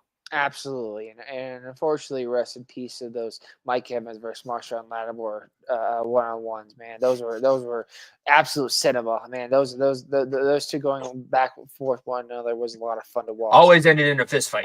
Always ended in a fist fight. So that's no longer. But I do think that this helps this Commanders team a lot. And look, the Commanders team they're not just hovering around the wild card position. They're hovering around.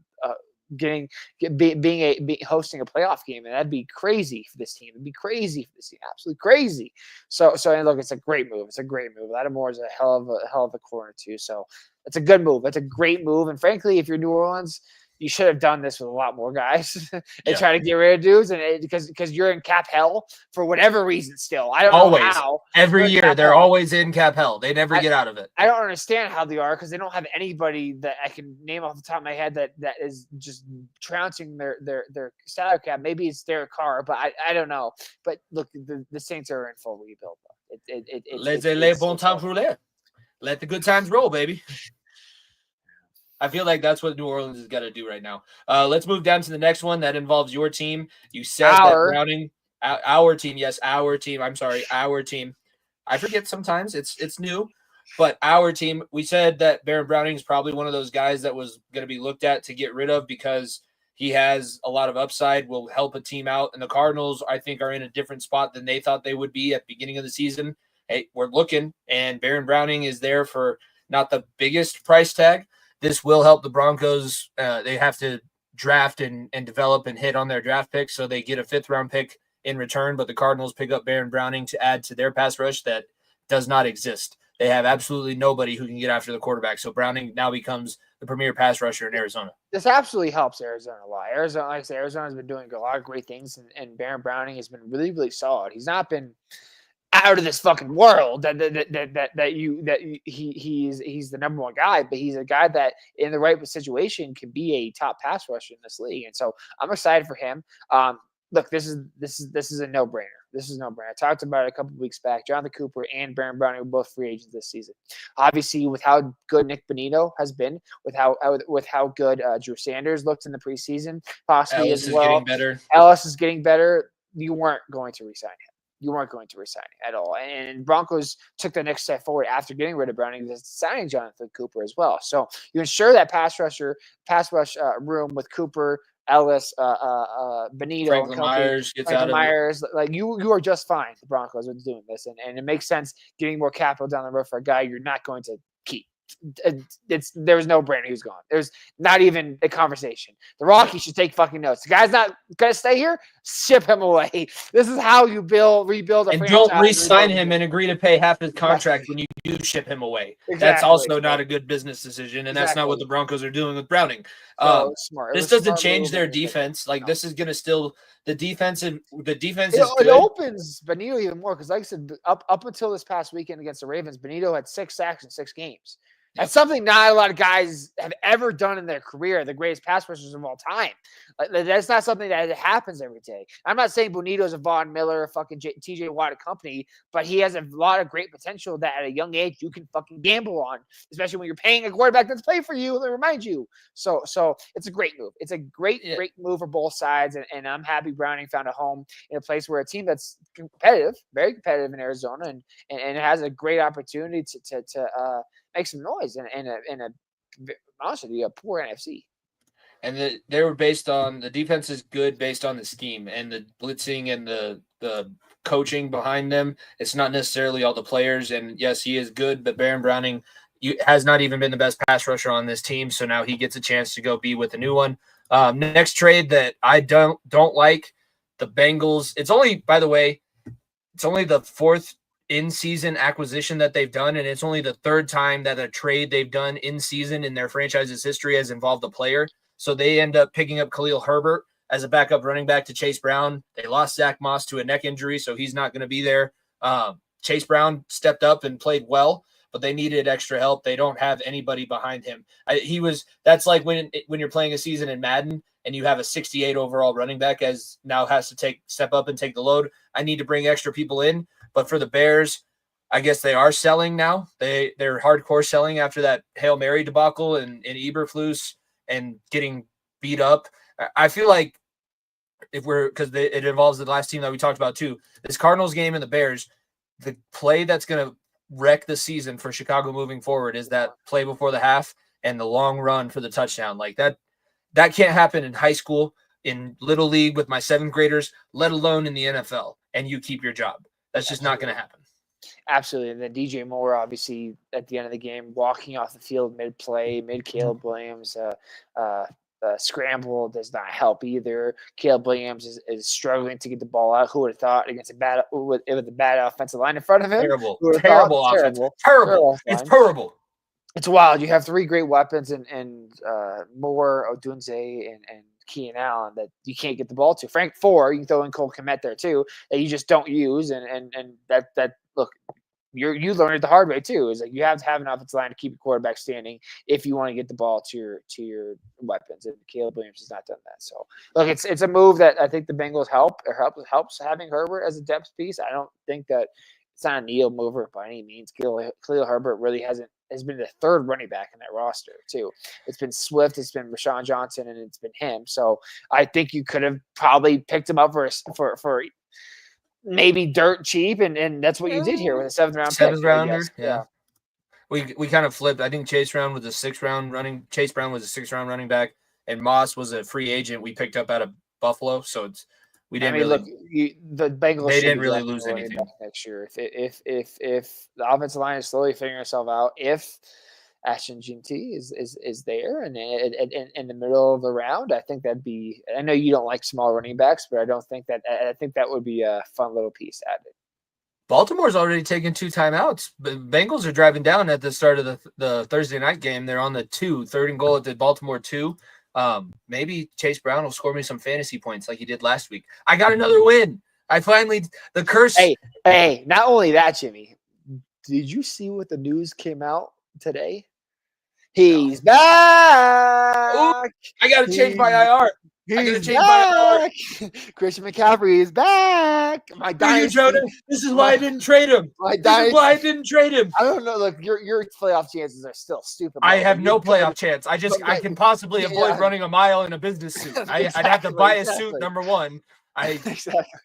Exactly. That's the most important thing, is avoiding that by all costs. So in my dynasty, I've had McCaffrey sitting there, and I've been hovering around 500, and now I can jump into the playoff race and try to compete for a championship. I'm so fucking happy. I'm so excited. And Christian McCaffrey, fantasy owners, it hit the stone cold glass breaking music. He's fucking back, baby. It's time. It's time.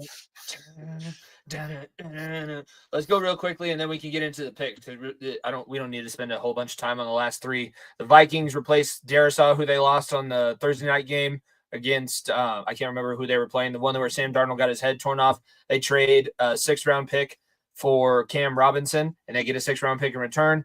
Packers get send Preston Smith to Pittsburgh to now pass rush along TJ Watt for a 7th-rounder. I don't know why the Packers decided to do that. Preston Smith could have helped them out for the rest of their season.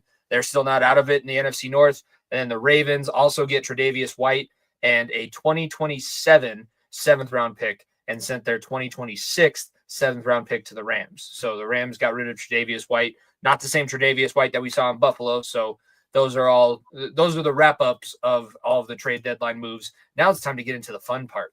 You are still leading. 33-15 is Niko's record. I am 29-19. Our pick'em is presented by Find a Good Brand Apparel. Go to findagoodbrand.com. Use promo code BENCH, BENCH, and you'll get 10% off at checkout. Starting with the Thursday night football game, we both picked the Ravens. And let's see. They had a timeout. Bengals must have gotten a pass interference penalty in the end zone because now they're back 1st and goal at the 1. So still no score. I'm watching it live, and Chase Brown just got you some fantasy points, so he did just score. So, yeah. Illinois. I think it was a rough in the passer, if I was watching it correctly. Burrow missed a guy in the end zone wide open, tight end over the middle, and then he looked like he got lit up. So that must have been the reason for it. So I'll be turning the game on just because it's the only game on Thursday night. I might actually watch some college football because Maction is back. I watched one of the Maction games last night on Wednesday, and I got a back-to-back snow day, so I might as well stay up and take advantage of some things. But we both have the Ravens. Based on, I'm assuming, what they did to the Broncos last week, right? Because I know that it got out of hand and it got uglier than it needed to be. For all of those people that were complaining and crying, Carolina fans specifically, of saying Sean Payton was running up the score, that's how you run up a score. That's how that works. We didn't run up the score. We were just trying to score points because we weren't that great of a team and we're trying to, build ourselves to that level. When a good team runs up the score, that's what happens.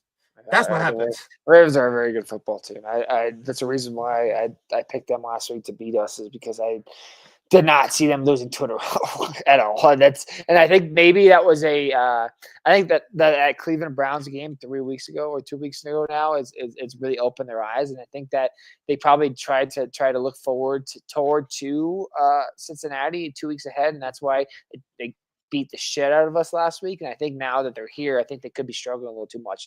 So it's a big game for both sides. I do think the Ravens, like I said, I think the Ravens are one of the 3 best teams in football, alongside the Chiefs and the Lions. So I have a lot of faith in them, even if the Bengals took this lead. At home, I think it's tough. It is weird. Since it is in Baltimore, there's a likelier chance that the Bengals will win because the Bengals suck winning at home. I think last week was the first time that they've done that, and it had to be against the Raiders. But right now, 7-0 lead is not insurmountable, and I don't think that they've had to stop Lamar Jackson yet. So this will be the first time that Lamar Jackson gets the ball, and we'll get to see what that is going to look like this week. We're split on the next game. I was not expecting that. I realized, Jimmy, I've been waiting all season long to pick the Panthers. Fuck yeah, let me. How are you going to pick the Panthers against the Giants, though? If it was the Jets, I would give you a little bit more credit. The Giants have a great defense, and we know that this Panthers offense sucks. Yeah, I know. You're not wrong. I also only put this. This is the one shitty game that we're picking only because it's taking place in Munich, and you are half German, so I figured I'd give I don't know the German national anthem. Don't worry, I don't either. I don't know. The Panthers got a big win against the Saints last week, and frankly, I don't trust Daniel Jones. I don't know. I said fuck it, let the Panthers get hot a little bit. Bryce Young's getting a little bit of momentum. I don't know. The game's so disgusting. I just decided to go that way. Like I said, there's no rhyme or reason. What, the Giants are coming off a bye, right? No, they lost the Commanders with a close game. They lost to the Commanders. They were scoring, and I think they might have benched Daniel Jones. Maybe it was just for the game. For Drew Lock, or was it the fucking Tommy D? Is it Tommy D? I'll look and see what the box Drew score Lock says. did sign in New York, which broke my heart because Tommy D. Shout out Tommy DeVito, the fucking legend of 2023. Our favorite guy to talk about all last year.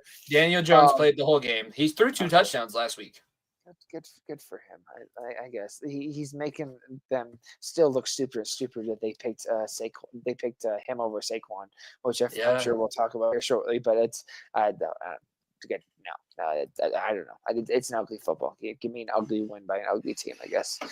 I don't know. I don't know. These are the games where I don't trust either team, and frankly, I don't know. Give me Franklin with a punt return touchdown, and give our boy some love, and give Bryce Young some touches, and let him unleash. So I'll take the Panthers. I think Dexter Lawrence is gonna shit Bryce Young by the end of the game. He probably will. Sexy. He won't even be able to see his weapons down there. Whoever they have left after they got rid of Deontay Johnson and Mingo. Who is going to be playing receiver for Xavier Legette? That's it. That's all. That's all they got. Moving forward, Broncos at Chiefs. First of their 2 divisional matchups. This one is taking place in Arrowhead. 7.5-point favorites coming in are the Chiefs. They are undefeated, only undefeated team left in the league, but they have not looked great. Yet we did already mention and spent a good amount of time talking about them. The DeAndre Hopkins trade makes this one interesting. Even though it's been close when they played in Arrowhead, for whatever reason, the Broncos have not won in Arrowhead in a very long time. And they broke the streak last year, but I do think that they're going to get one game against the Chiefs. Do I think that it's going to be the game in Kansas City? Hell no. No. I'm worried. I'm worried. I picked the Broncos here. I just want to be right on the game they lose. I really want it to be right that we're the team that gives them their first loss, because I looked at the percentages here and I thought it was so eye opening. Is the Broncos win on Sunday and beat the Chiefs, they have a 75% chance to make the playoffs. 75. You lose on Sunday, you have a 35% chance. This is a big game. Big game. And I think Sean Payton is echoing those words more than anything. I think he's I like I said, the Ravens are. I think the Ravens schematically were much more tougher for us to stop than as weird as it sounds, Patrick Mahomes, because he has not had a good year outside of last week, which he balled out, obviously, and played very, very well.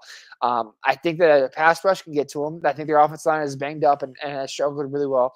I really like our offensive line chances against Chris Jones. I think that Karlaftis injury hurts them pass rush-wise, and I think Bo Nix could have time to get the ball out, whether our receivers catch the ball or not, and don't bounce the ball off their fucking head and go the other way. Remains to be seen. But, I'm hopeful. I'm hopeful, and I want to be the team to break in. And like I said, those percentages, if you win this game, there's a very good chance you're in the playoffs. Let's not sugarcoat this. It is November, and we're talking about playoff chances for the Denver Broncos, like being a real thing, being a very real thing. And what did we say 2 weeks ago or a week ago, whatever it was? They got to win 2 out of 3. Get two out of these 3. Against the Falcons, Chiefs, and Ravens. Obviously, you got your ass kicked against the Ravens. If you want to be a playoff team, you need to win this football game. That's look. It's not your playoff lives are not on the line yet. It's not death by 1,000 inches if you lose this game, but your playoff chances increase so much if you are able to pull off this upset. So much. So I'm expecting a loss, to be 100% frank with you, but it's a 11 o'clock game. It's an ugly football game, not a primetime game, a game where not many people. Oh, you're going to get Tony Romo. You're getting Tony Romo and Jim Nantz. Of course I am. We're getting them because we got them last week too. Yeah. And Tony decided to stroke us off and hype us up, which I hated. Look, I want to give this team a chance to make the playoffs, and hopeful that we can get back for the first time in 8 years. So I'll take the bait, and if I'm wrong, I'm wrong. So what? I'll concede 2 games, 3 games possibly this week. I like I have it highlighted on the screen if you're watching on YouTube. I like the 7.5 because the Chiefs haven't really dominated anybody, and I don't think that this Broncos defense is going to be the first one that they really open it up and kill. But I do still believe that this one will be a loss, so I'm going with the Chiefs. So we're split on those 2. The rest we have the same. Commanders and Steelers. with that addition of Marshawn Lattimore, that was kind of my deciding factor. It's hard for me to pick the Steelers anyways. I do think that this will be a close game. The 2.5 makes sense, but the Commanders have won a couple of close games. Last week was a tough win. They were able to pull it off against a division rival. The Steelers are hot. They're number one in the AFC North. If you can beat an intra-conference opponent, intra-conference opponent, and you can get a big win over a team that has a really successful season going and show that the additions you made, this is a huge step for Washington. Again, similar to what you were saying with the Broncos, this does not make or break their playoff chances. But if you win this game and then you have the 2 games coming up against Philly still left on your schedule, we're talking possible top 3 seed and hosting 2 rounds of the playoffs instead of just 1. The Commies are playing very, very good football, and Janios has done very, very well. The Steelers, obviously coming off a bye, helps them a little bit in preparing for this game. But I do think that this is the Russell Wilson game that we realize, he's not what he was. He's not what he was. So we'll see if that comes to fruition. But like you said, I'm not going to beat a dead drum. The Commanders are a good football team, and I have a lot of faith in them. I did not expect that matchup to be 7-2 team versus 6-2 team. I did not see the Steelers having the success that they did early. And I work with a couple big Steelers fans. What they're doing, they're trying to hide Fields on their roster this year because they get a better pick if he doesn't play a certain percentage of snaps. They'll figure out what they have. Now it makes sense why he's not. They'll figure out what they have with Russ and see if they can make the playoffs. And they made a couple big moves and tried to. I mean, the Preston Smith thing is going to be huge. That kind of scares me, especially because Jaden Daniels is coming off of that rib injury. So TJ Watt and Preston Smith kind of scare me. But they're going to get a better pick, and then they'll be able to move on from Russ or sign him for $1 million again and be like, okay, now you're truly the backup. We were making sure that we got a better pick and solidified our future. And yeah, we won us a few games. Fields is our guy. That's who we wanted. You're just here to be a placeholder. It makes more sense now that I see it from that lens. I don't really pay attention to the Steelers all that much, so I didn't realize that was their strategy. No, moving on to Sunday Night Football, we have a pretty big matchup. The Texans off of their bye and 2 losses, so they're 6-2 coming into the matchup. The Lions obviously look like the best team, not only in the NFC, but probably the best team in the NFL. I know they're not undefeated, but just the performance test alone between them and the Chiefs, it's hard to say that the Lions aren't number 1 in the NFL. What are you seeing in this Sunday night game? Obviously, we're both picking the Lions. I think the Chiefs are probably having an argument against that as the only reason because they're undefeated. Let me paint a scenario for you.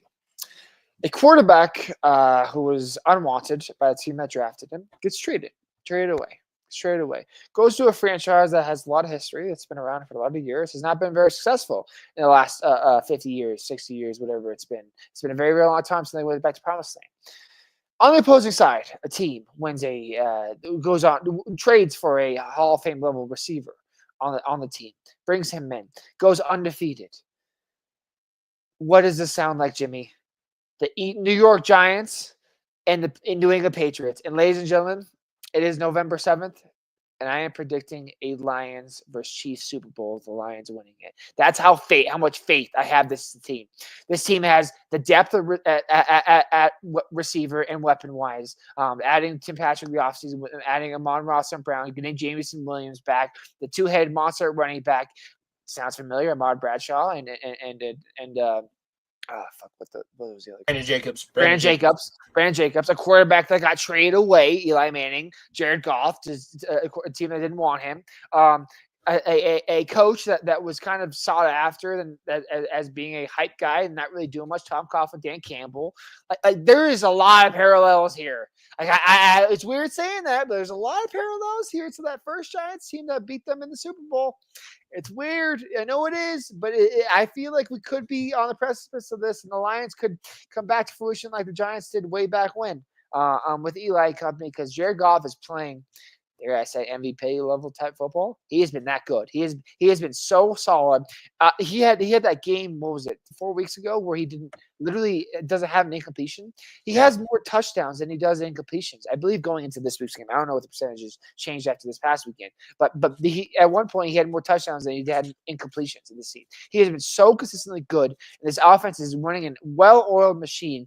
They are Detroit, stand the fuck up. You are a real Everybody from the real- 313, put your hands up and follow me. You are a real championship contender in Detroit. And I look, love it because this means love that we're it. going to It's get more M albums. That's all this means. Yeah, it does. And Kid Rock rocking the stage also does not hurt with all the Detroit. Is Kid Rock playing the Thanksgiving game this year? Kid Rock featuring Eminem? Oh my gosh, who knows? Either way, look, I love it. I like this Texas team, but that loss, what was it, 2 weeks ago now, really opened my eyes on Sunday Night Football. Where I was like, I don't. They lost Diggs obviously to the whole season. Nico Collins has been injured for most of the season. They're losing weapons for CJ Stroud slowly and surely, and they're having to rely on Tank Dell and company, and that does not help CJ Stroud a lot at all. And this team is becoming very one-dimensional, especially with Joe Mixon being as aged as he is. It's not helping either. And this defense is slowly getting exposed as well. So Texans are in trouble. Especially if they lose 3 in a row in the middle with a bye in the middle. This could hurt them a lot and open this NFC or AFC. Is it South? South Division. For a Jaguars team to sneak in or a Colts team to sneak in with Joe Flacco, it opens it wide open. So I'll take the Lions here. Best team, one of the best teams in football. I know you and I are riding this Lions train. If you and I don't make the playoffs, both of our teams don't make the playoffs, we may get Lions jerseys and just fucking ride the coattail of the Lions. I think it's probably likely. I've been on the Lions the last couple of years because I love their offensive line play and David Montgomery and Jahmyr Gibbs. You know, Jahmyr Gibbs is 2 miles an hour faster than any other running back to the line of scrimmage. He runs through the line of scrimmage at 11 miles an hour. He's insane. The two they have. It's fun football. As football nerds as we are, and frankly anyone that just loves football, you look at this Detroit team, you're like, fuck, they run hard. They make smart plays. They run the ball defensively. This is a that works for you being a coach. This is a football coach's wet dream of a football roster. It's like, oh my god, great offensive line play, running the football. Sewell, Frank Ragnow, running the ball really hard. Oh, Decker, put the tie on the door, honey. I'm watching the Lions. Keep the tie on the door. It's on there for a reason. What did I say, huh? Always knock. This Lions team is a lot of fun to watch, and like I said, this is the first time we picked them all season too, and we've really had a chance to really talk about them. Put these motherfuckers on prime time; they deserve it. They absolutely deserve it. They do deserve it. We'll probably be picking more Lions games as the season moves on. Let's go ahead. By the way, pick them presented by Find the Good Brand. Go to findthegoodbrand.com. Use promo code BENCH, 10% off at checkout. BENCH. Play, player, and bench warmer of the week. I want you to start with play of the week because I have it pulled up. So I'm going to let you describe it, and then we can watch the majesty that is. First of all, obviously, look, we could have gone Saquon hurdles. It's insane. Everybody picked that one. That would have been everybody's pick. It was everyone's pick. It was one. It's play of the year. Frankly, I don't know how Saquon was able to do that. The juke can spin before the hurdle, though. The juke can spin before. The Giants just picked Daniel Jones over that. Let's never forget. Insane. He is a freak athlete of nature, and it was something to behold. And it's a reason why it's our thumbnail this week too, because it's that cool. It is that cool, plain and simple. But you know what? I called when I was watching that game Friday night, like it was just or maybe it was Saturday night, whatever it was, and just texting you being like, "This white boy can fucking ball," and everyone knows that there's very few people I dislike more when it comes to basketball than Rudy Gobert over there. Okay, that 4-time defensive player of the year wannabe that has been a system guy where the outside defenders are just so good where they can just feed to him and block shots. Got Christian Brown's nuts in his fucking mouth. Pause. I know it's not even a pause because I probably shouldn't be really saying that in general, considering some of your students listen to this. But Christian Brown almost all of them now.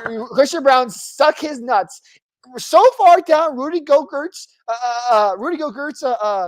throat that he almost called himself Victor Wembanyama and thought this was Paris again in the Olympics. That's how badly he crucified this defensive player of the year. Show the highlight because this white boy got hops, and this man absolutely murdered this man. It was masterful. Just saying, first of all, by the way, that's not the first time he's done that. That's like the third or fourth time he's done that.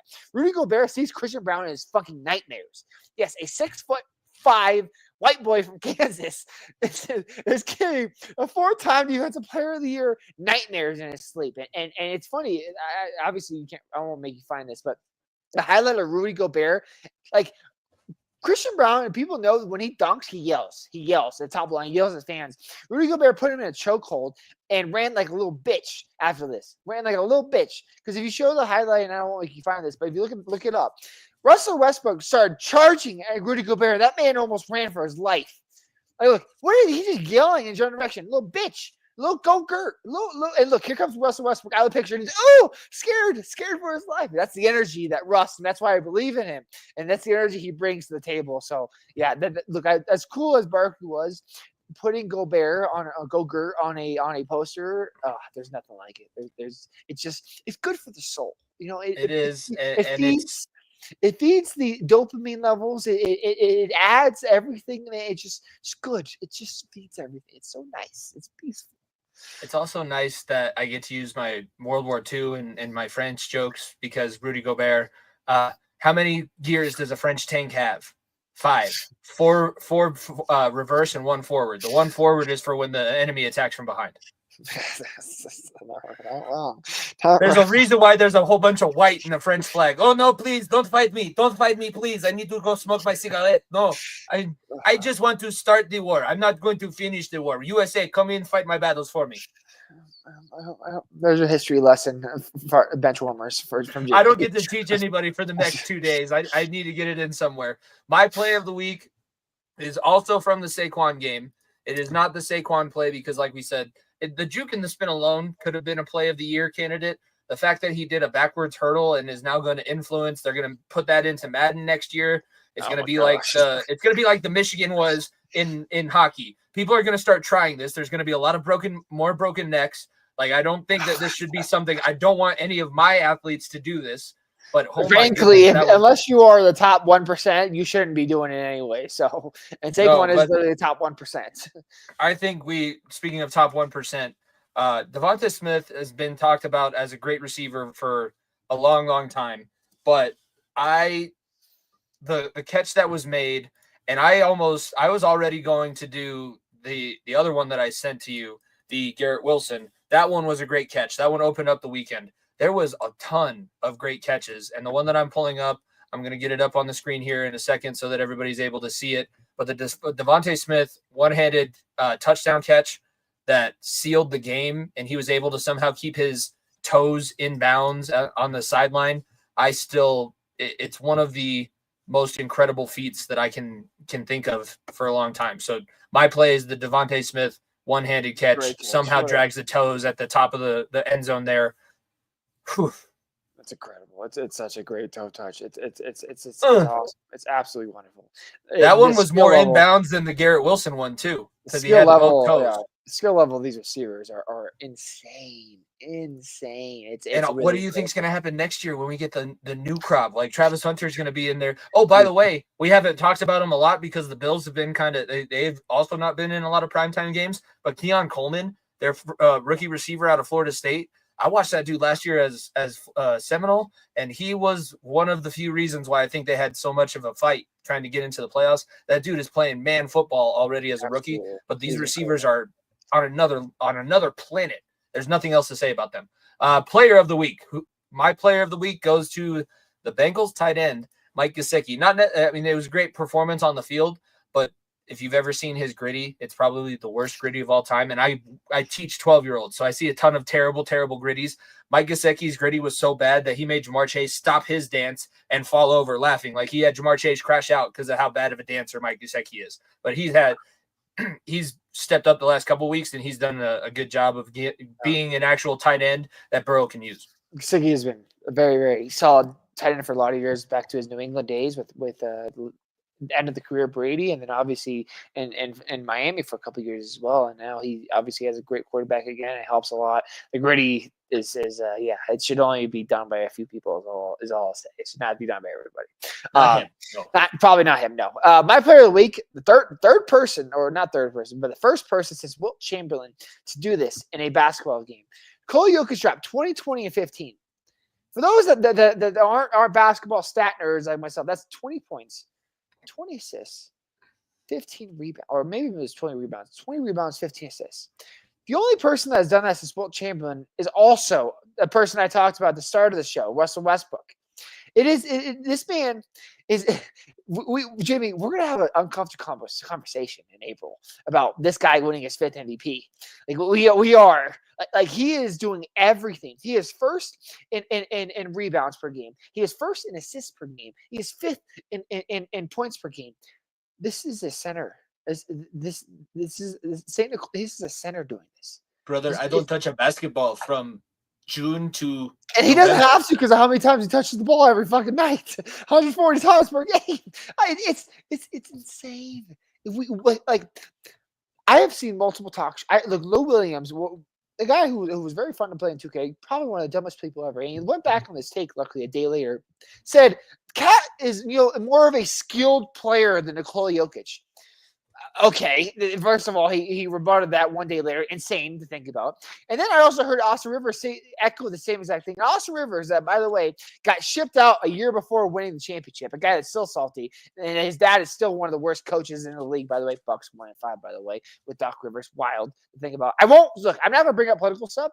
But I will say that Doc Rivers was a spokesperson for one of the parties, and it did not help the winning side. That's as far as I'm going to help. Go. I think the 46 million views, the 46 million views that got for the other side was probably something. I'm looking. It's one of the suggested videos in our YouTube algorithm that.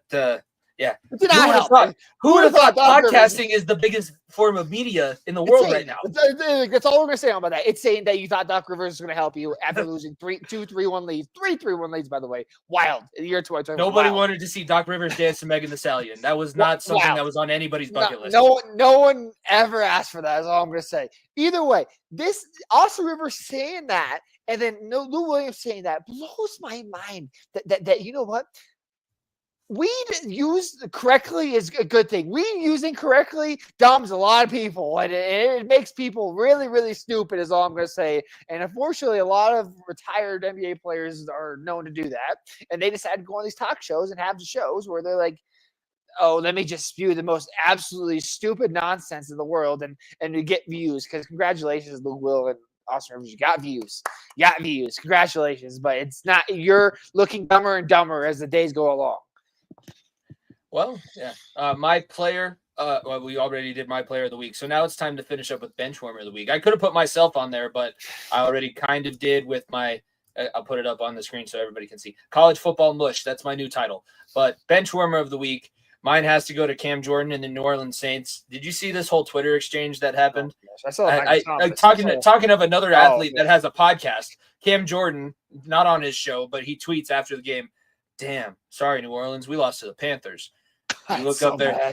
You should have looked up the record before you sent the tweet, because if you look at the record, they have now tied you, and you're both last in the division now. You're both 2-6. So what are you? We have the same record, don't we? Panthers lost, was it 6 in a row now? After, remember when we talked about them in, what was it, September or early September or late August? When we were like, the Saints are 2-0. This division is getting good. Oh no! And then they scored 90 points in those two games. And they lost 6. And I think they've scored 90 points in their 6-game losing streak. They've lost 6 in a row. Wild. Who would have thought Dennis Allen would have been a bad head coach? Us. Thank you very much. Been saying it for a while now. Us.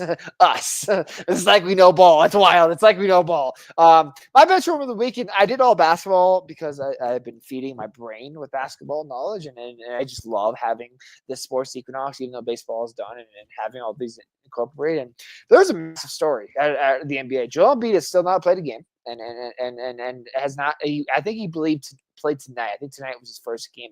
I forgot when it was. There was an altercation over the weekend on Saturday night, and Marcus Hayes, a reporter for I think it's the Philadelphia Inquirer. I may have butchered that, but he wrote a story after this, right before the season started, where he went out and said Embiid. He called out Embiid for not playing. Called out Embiid for being injured constantly and being the reason why the Sixers haven't went over the top. And it's all fair criticism about Embiid, obviously having not played very well in playoffs and then this and everything, things that we've echoed multiple times.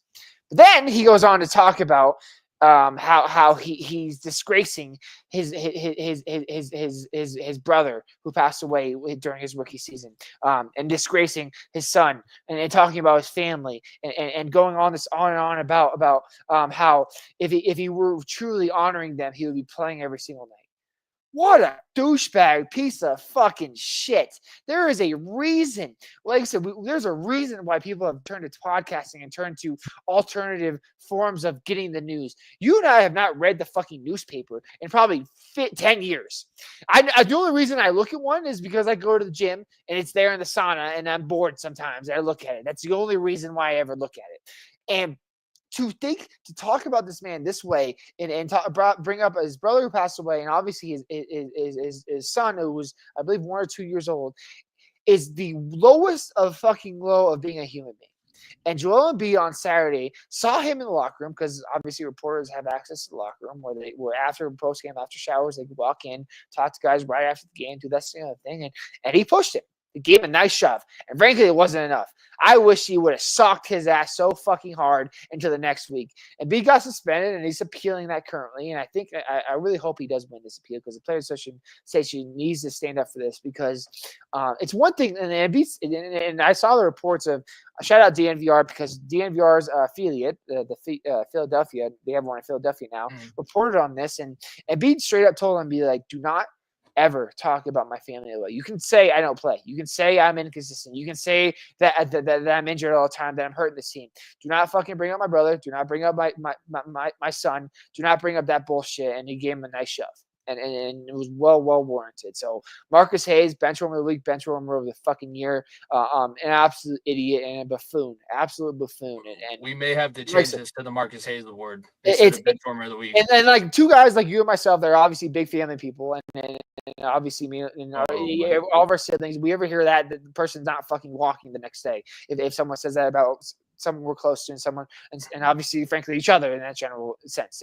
And like I said, we talk about a lot of shit about Embiid, how he doesn't play, how he didn't deserve MVP, this, that, and the other thing. I've never once gone against his character, because his character, he's a good human being. He's done great things for his home country, Cameroon. He's done great things in France in helping grow the game of basketball. Obviously, he represented the U.S.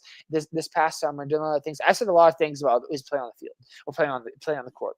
I will never ever touch that, because I know he's a great person off of it. He just unfortunately does not perform well on the big stage. That is one thing I can't talk about. One thing I will never talk about is a man's family, and it's piss poor that Marcus Hayes feels as though he can do this. And look, I've seen I obviously being in the PLL, there's a lot of Philadelphia-based people in the media that I've talked to, that I've met over the years, and it is a great example of this alternative form of listening and being and listening to people talk like real people. Talk like real people. This is, we're not putting on a fucking show, ladies and gentlemen. This is how Jimmy and I talk every damn day to each other, to people around us. This is how we do it. And putting your name behind a fucking article and enacting this superficial, not putting your face behind being a good person and talking the way you talk, it's damn shame. It's damn shame in media in general. And Marcus Hayes is the lowest of lows. And I hope, and like I said, he hasn't lost his privileges, and it's a damn shame the Sixers have not provoked that, because that is a look, Jimmy and I have tried this multiple times. We've tried to get into a media room. It's difficult. It's very difficult. It's very. They got to go through a background check. Like they're looking into whether or not I've had a family member with a felony, not just me. Exactly. It is a whole thing. And frankly, I hope to God that it is revoked and it is taken away, because that is inexcusable. He does work for the Inquirer, by the way. I looked up to make sure that we had the right one. I also found his Twitter, and in his bio, he says somehow the voice of reason. It was a weird weekend with like incidents like this, because obviously his situation is terrible. The story with his brother and his son. But then also, like, it happened in Pennsylvania, where I'm going to call it Philly, because I think there's a lot of Philly fans that are Penn State fans. But the whole Jason Kelce interaction and how people were, first of all, should the word have ever been said, I have people in my life that no, hell no, that word should never be said. But I will not be able to sit here. If somebody called the family members that I have that, it would be very hard for me not to, get physical Slamming with Jason Kelsey Kelce on the ground is. I'll probably call the Yeah. thing is that they would have never heard me say that word. They would have had to be told by their friends or the witnesses of what happened that I had said that word. But it would be hard pressed for me to say that I probably wouldn't have said it back. But that is way over the line, and that's just it's the same thing. It's what I was thinking about when you were talking about Freeman or Marcus Hayes too. Like they forget that they're talking about human beings because they make this ungodly amount of money and you see them all the time. And Jason Kelce has done a great job of being himself, and he just seems like the everyday guy that you can go and talk shit with. I don't know how that classifies as talking shit with your buddy, calling their brother one of the worst slurs that is currently out there, that literally nobody will even repeat the word that was said, similar to a lot of the other words that can be thrown out there. Hell no. Like this whole situation, these are people. Yeah, you care about the team, but guess what? Those are they have their own stuff that's going on. They have their own triggers, their own past issues that they've dealt with. Maybe that's been something that a lot of people have said about his brother. You don't know. Exactly. And he's just sick of it. Exactly, and that's a big brother standing up for the little brother. And like I said, should he have used that word? Probably not. But was he? And I'm very, very proud of the way he responded back to, because that Monday Night Football, he was on the panel and he was asked, and he was able to share the floor, and he didn't apologize, and I'm glad he didn't. He said, next time I will use love and I will not choose hate and be a better person around that. But I do not. He didn't say I apologize for throwing the phone on the ground. He said I will be better and I'll be a better person. But he said I will defend my family, and that's what everyone should do. It's what everyone should do. And like I said, we make it very, very clear in the show. We talk bad about some people and how they play. That's just the way we do. It's just, unfortunately, that's when you talk about sports, is the way you do. We will never ever go after a person's character. That's frankly never ever going to. That's a line that Jimmy and I have always fucking stood by and always will stand by. Is we will never go against a guy's character. They're play on the field, on the court, whatever. Oh fucking yeah, it's free reign. That's the world we live in, unfortunately. But we will never go after another character. And obviously, both those instances are in Philly, especially, it doesn't surprise me, unfortunately, with Philadelphia fans and the way they've acted in years past. But I hope that we can look at both these situations and move past it, because it's two situations that should never happen. I think that's a good way to wrap things up. Episode 205, big episode this week. We introduced a new segment. We will be talking more about the college football playoff rankings as things move on. We'll see how ridiculous my week 11 bracket looked, and maybe I'll get better on my week 12 one, but we'll see. If you missed any of that, I'll be trying to post more of the clips. I have a free day tomorrow, another snow day. Thank you for living in Colorado and the district kowtowing to the parents who just don't want to deal with a little bit of ice and snow on the roads. Be sure to follow at FEOTB Pod, like the video, subscribe, share with your friends. If you feel like somebody would enjoy the personal takes that we try and bring on this show, please get it in front of them, because it just helps us out. And make sure that you are subscribed, because if you're a subscriber, it doesn't change your life very much, but it helps out our channel, and we'll be able to keep doing this and bringing you guys these big episodes, because there's going to be a huge amount of sports coming up. This is only the first bracket of this season of the show. We still have the NCAA wrestling tournament coming up. I know everybody's really worried about that. Oh yeah, and March Madness. So brackets will be coming in hot and heavy. Nick, what do you got for the people as we send them off for the rest of their week? Like I said, snow days, it like I said, whatever your stance is on the world, it's important to always come together, and I cannot stress that enough. And we don't talk about that kind of stuff for a reason. And we the most important thing we can reach out is be there for one another, no matter the situation. It's important to we're all human beings. We're all living under one fucking planet, and it's important to be nice to each other and be kind to each other, no matter the circumstances, no matter what happened, no matter what's going on, and whether you have different views or same views, it doesn't matter. You still owe a duty to be nice to each other and make this a place that everybody can be happy with. So and be happy to live on. So that's the most important message, no matter what's going on in the world. And I think that's a great way to close it. But like I said, it's a big weekend for sports. Big weekend for sports. I'm super excited for the games this weekend. Broncos will get back on track. Nuggets are getting hot. Avs are getting hot. Things are going up. It's the best time of the year. Snow on the ground. It's great. Well said. With that, episode 205 of the Far End of the Bench podcast. Thank you, everybody, for tuning in. We will see you guys next week. Peace. If you don't stay down and you never quit, come on over here and sit on the far end of the bench.